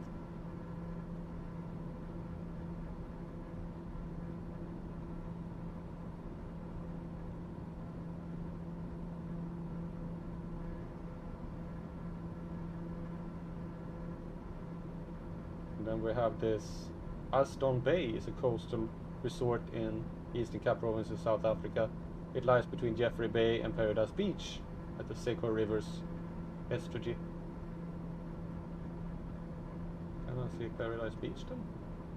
No, it's too small. And then we have Jeffreys Bay, which is the largest town on this bay. Jeffreys Bay, also known as J Bay, is a town of the coast of the Indian Ocean, 70 kilometers west of Port Elizabeth in Eastern Cape province in South Africa.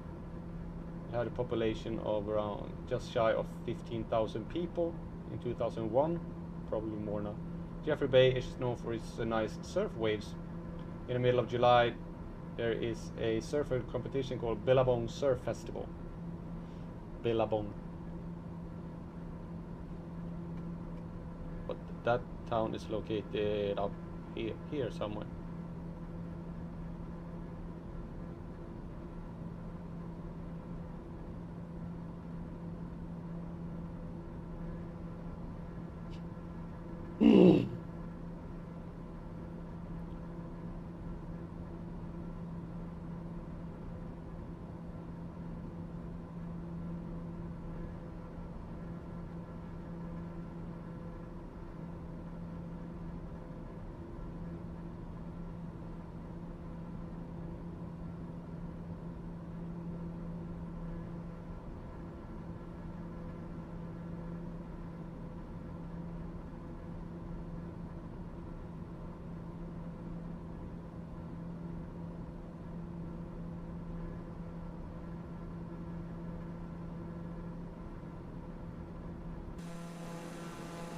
The sun is going down. We would not have made it to East London.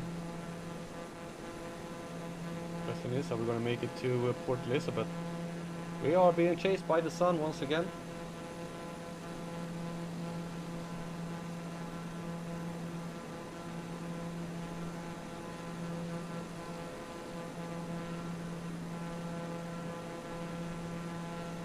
but it is beautiful. I doubt that the ocean is this clear blue in real.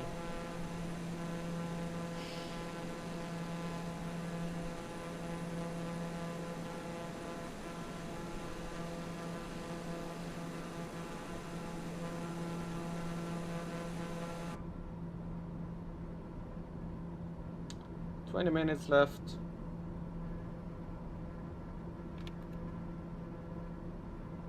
You know what? I'm gonna go up a little bit.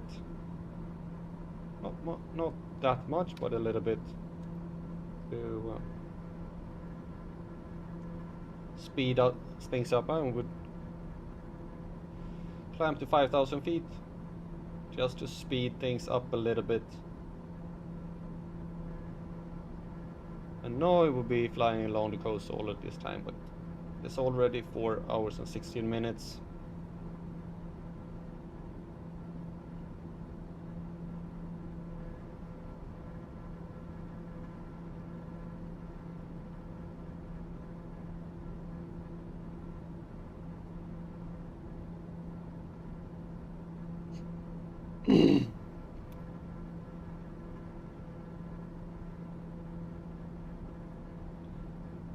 And I want to get there at this point.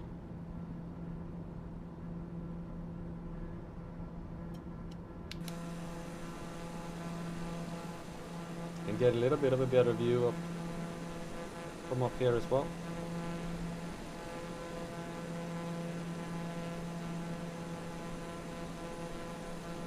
And not even as I cross this bay.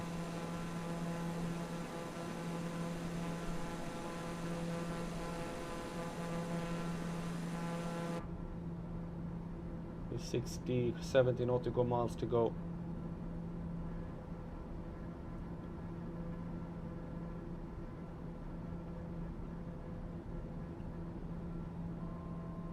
It's 4:12.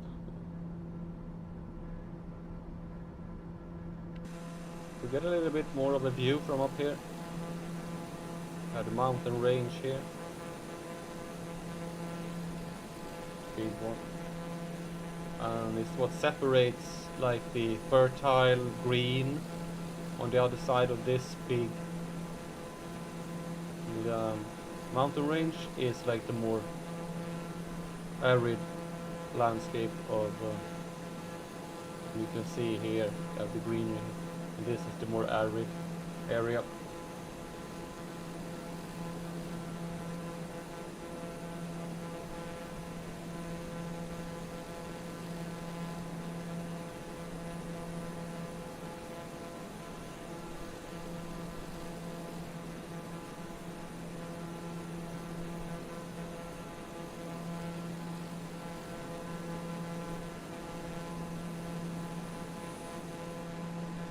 So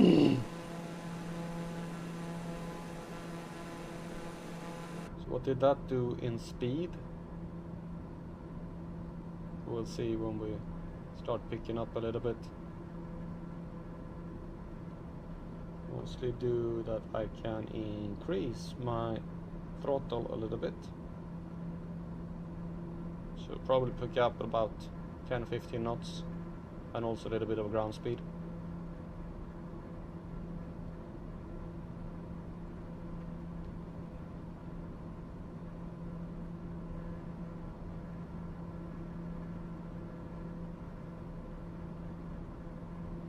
We do have a headwind that we're struggling against.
Okay.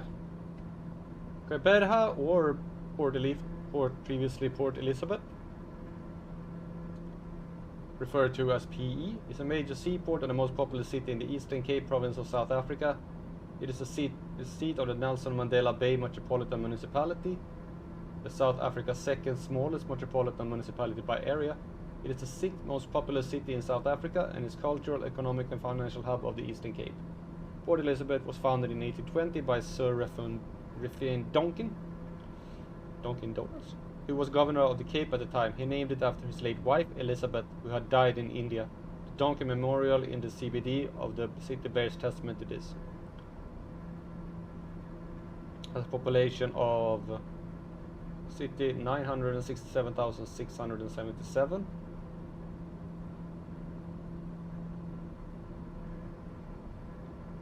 The city is actually bigger than Cape Town, but the metropolitan area only have 1.1 million, so it's smaller. But the actual city is bigger.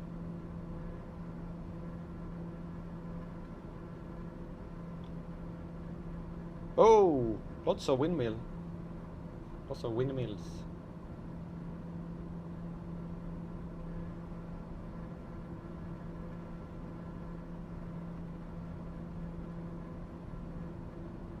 Like chalk cliffs.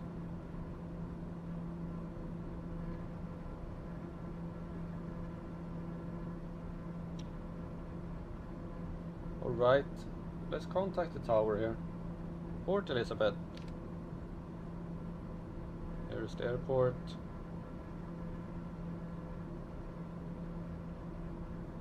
Port Elizabeth Airport. What? I'm going to... Huh? I don't want to go to that one. I want to go to this one. That's the big one. Okay, further away then. But there, Port Elizabeth. Tune the tower. Request landing. Port Elizabeth Tower. Her Tango Sierra 15 is 45 miles west, 5,000 feet with Gulf to land. Daughter Tango Sierra 15 Port Elizabeth Tower. Altimeter tree 0, decimal tree 2, wind 1 tree 9er at 9er. Fly left base runway 17. Okay, 332. Acknowledge. Fly left base runway 17. Her 15.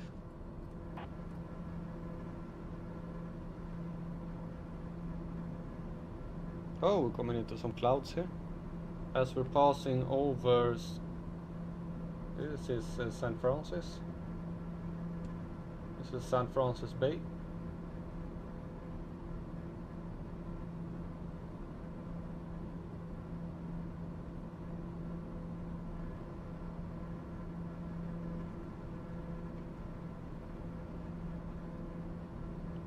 That's a cool canal system. It's almost like the Venice of South Africa here, this town. That looks really cool. It's the Sea Vista.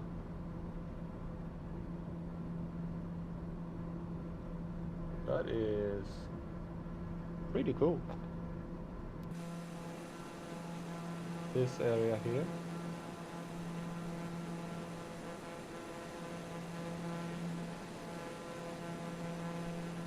That looks cool.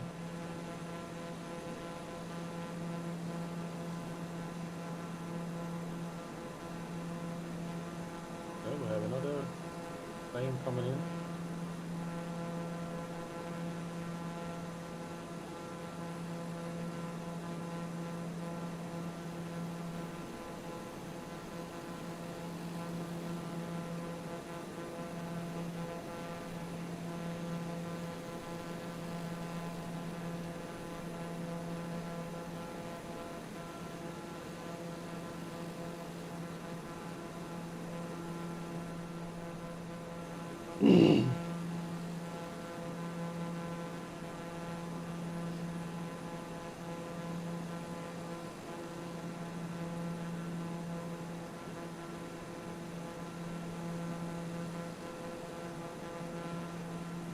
runway 17. I can't see their actual airport yet. How does that airport look? Let's check it out. Okay. Which means I have to come in over the city. I'm gonna probably fly like this.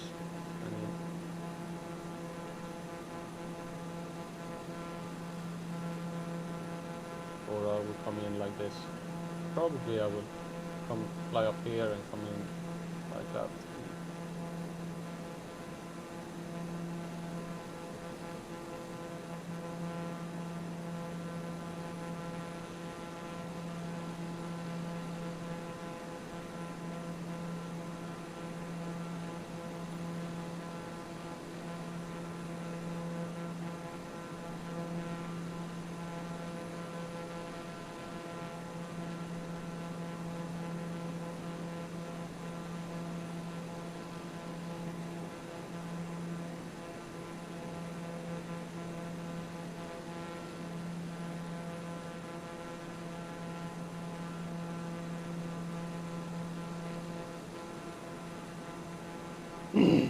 Well, that was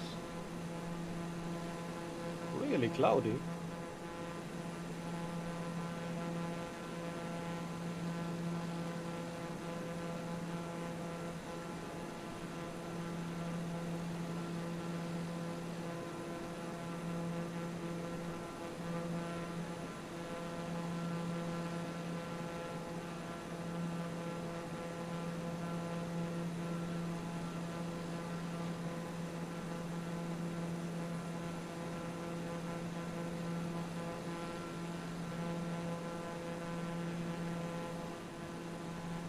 Are we going to make it to Port Elizabeth before the sun goes down?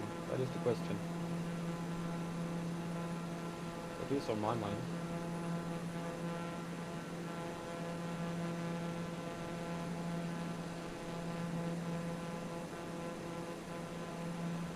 And are we going to find the airport beneath all the clouds?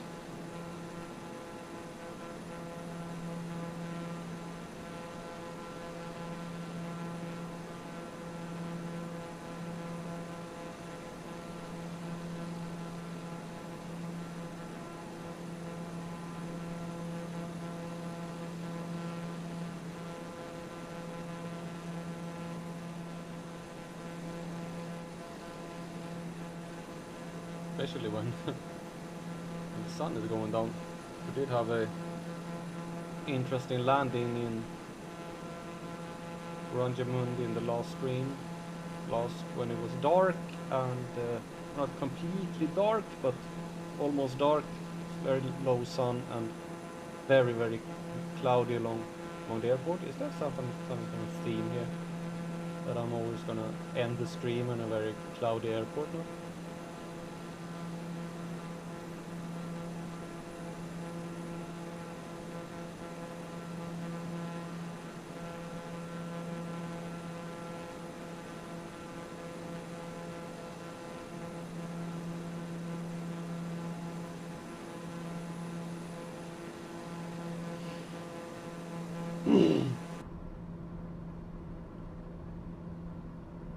We have 22 nautical miles, 5 minutes to go.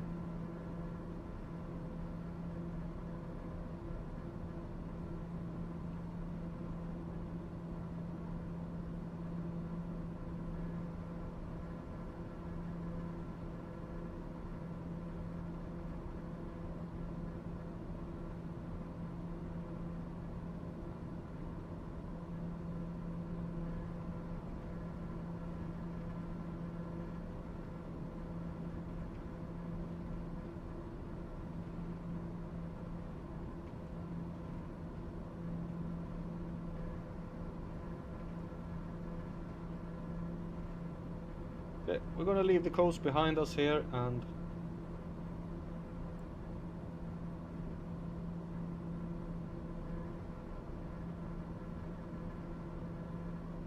head inland to line up with the runway. I think this will be pretty good. We have might have had to refuel if we were going to East London.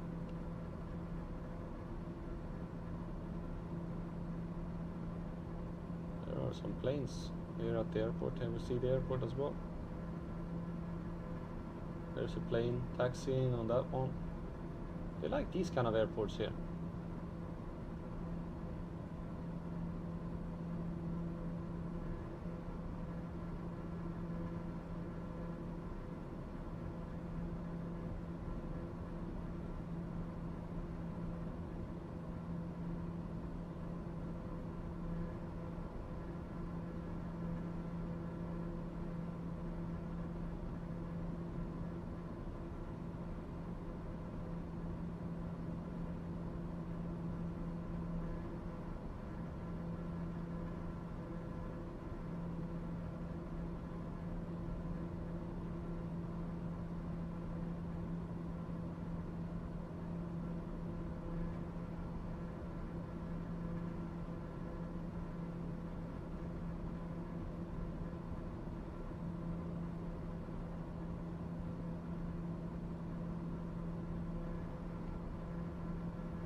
Checking here.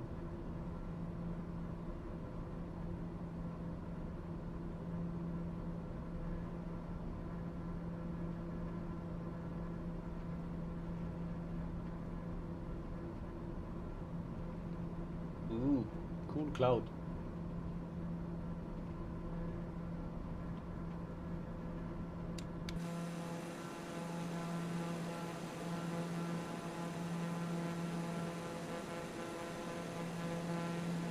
Should have flown right through that one, but I'm flying a little bit too low. Oh.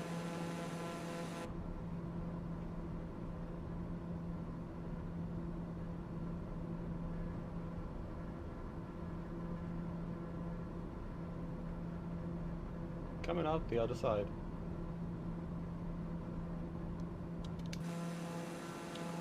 Here we have the town of Port Elizabeth ahead of us. Link 785, contact ground on 118.1. Okay, that was someone else.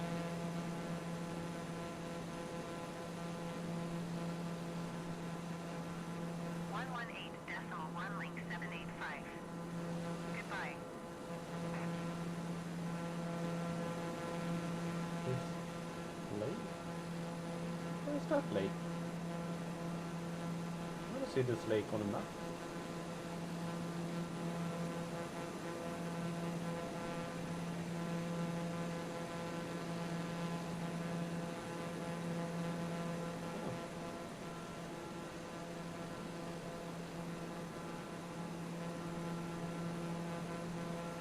Ah.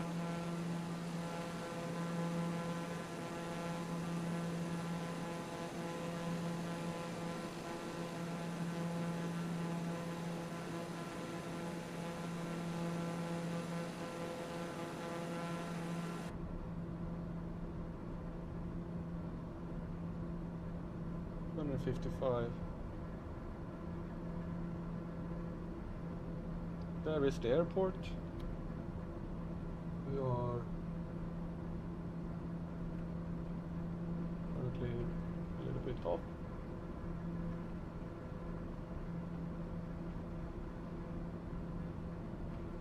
We're not gonna land in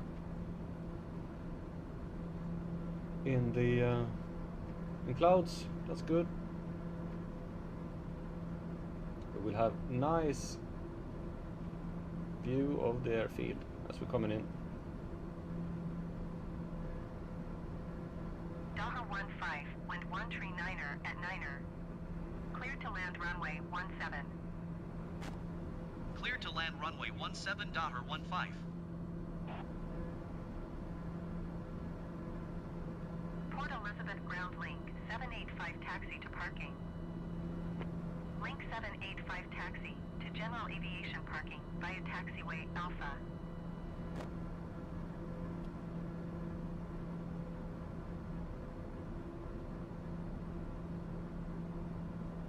Taxiing to general aviation parking via taxiway Alpha Link 785.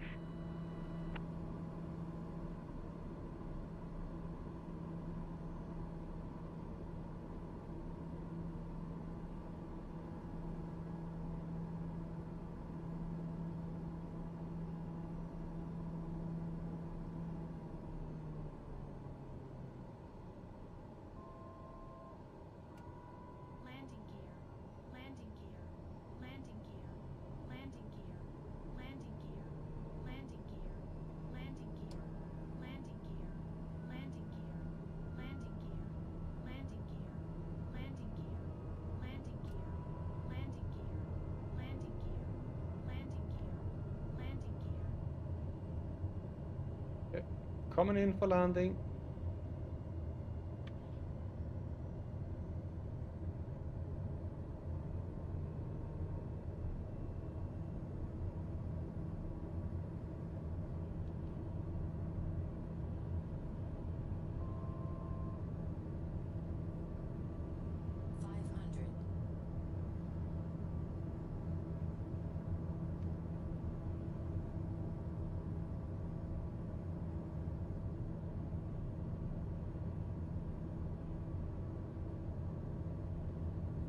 Get all white lights.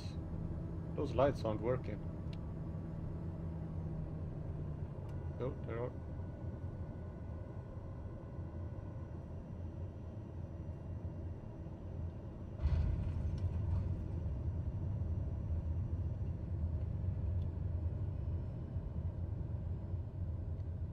Dollar 15 exit runway when able. Okay, you want me to go that way? Okay. To turn around. Alright. This is going to be our last stop, because we're going to be flying in the dark if you go to East London, and it's already been almost 5 hours of stream time here.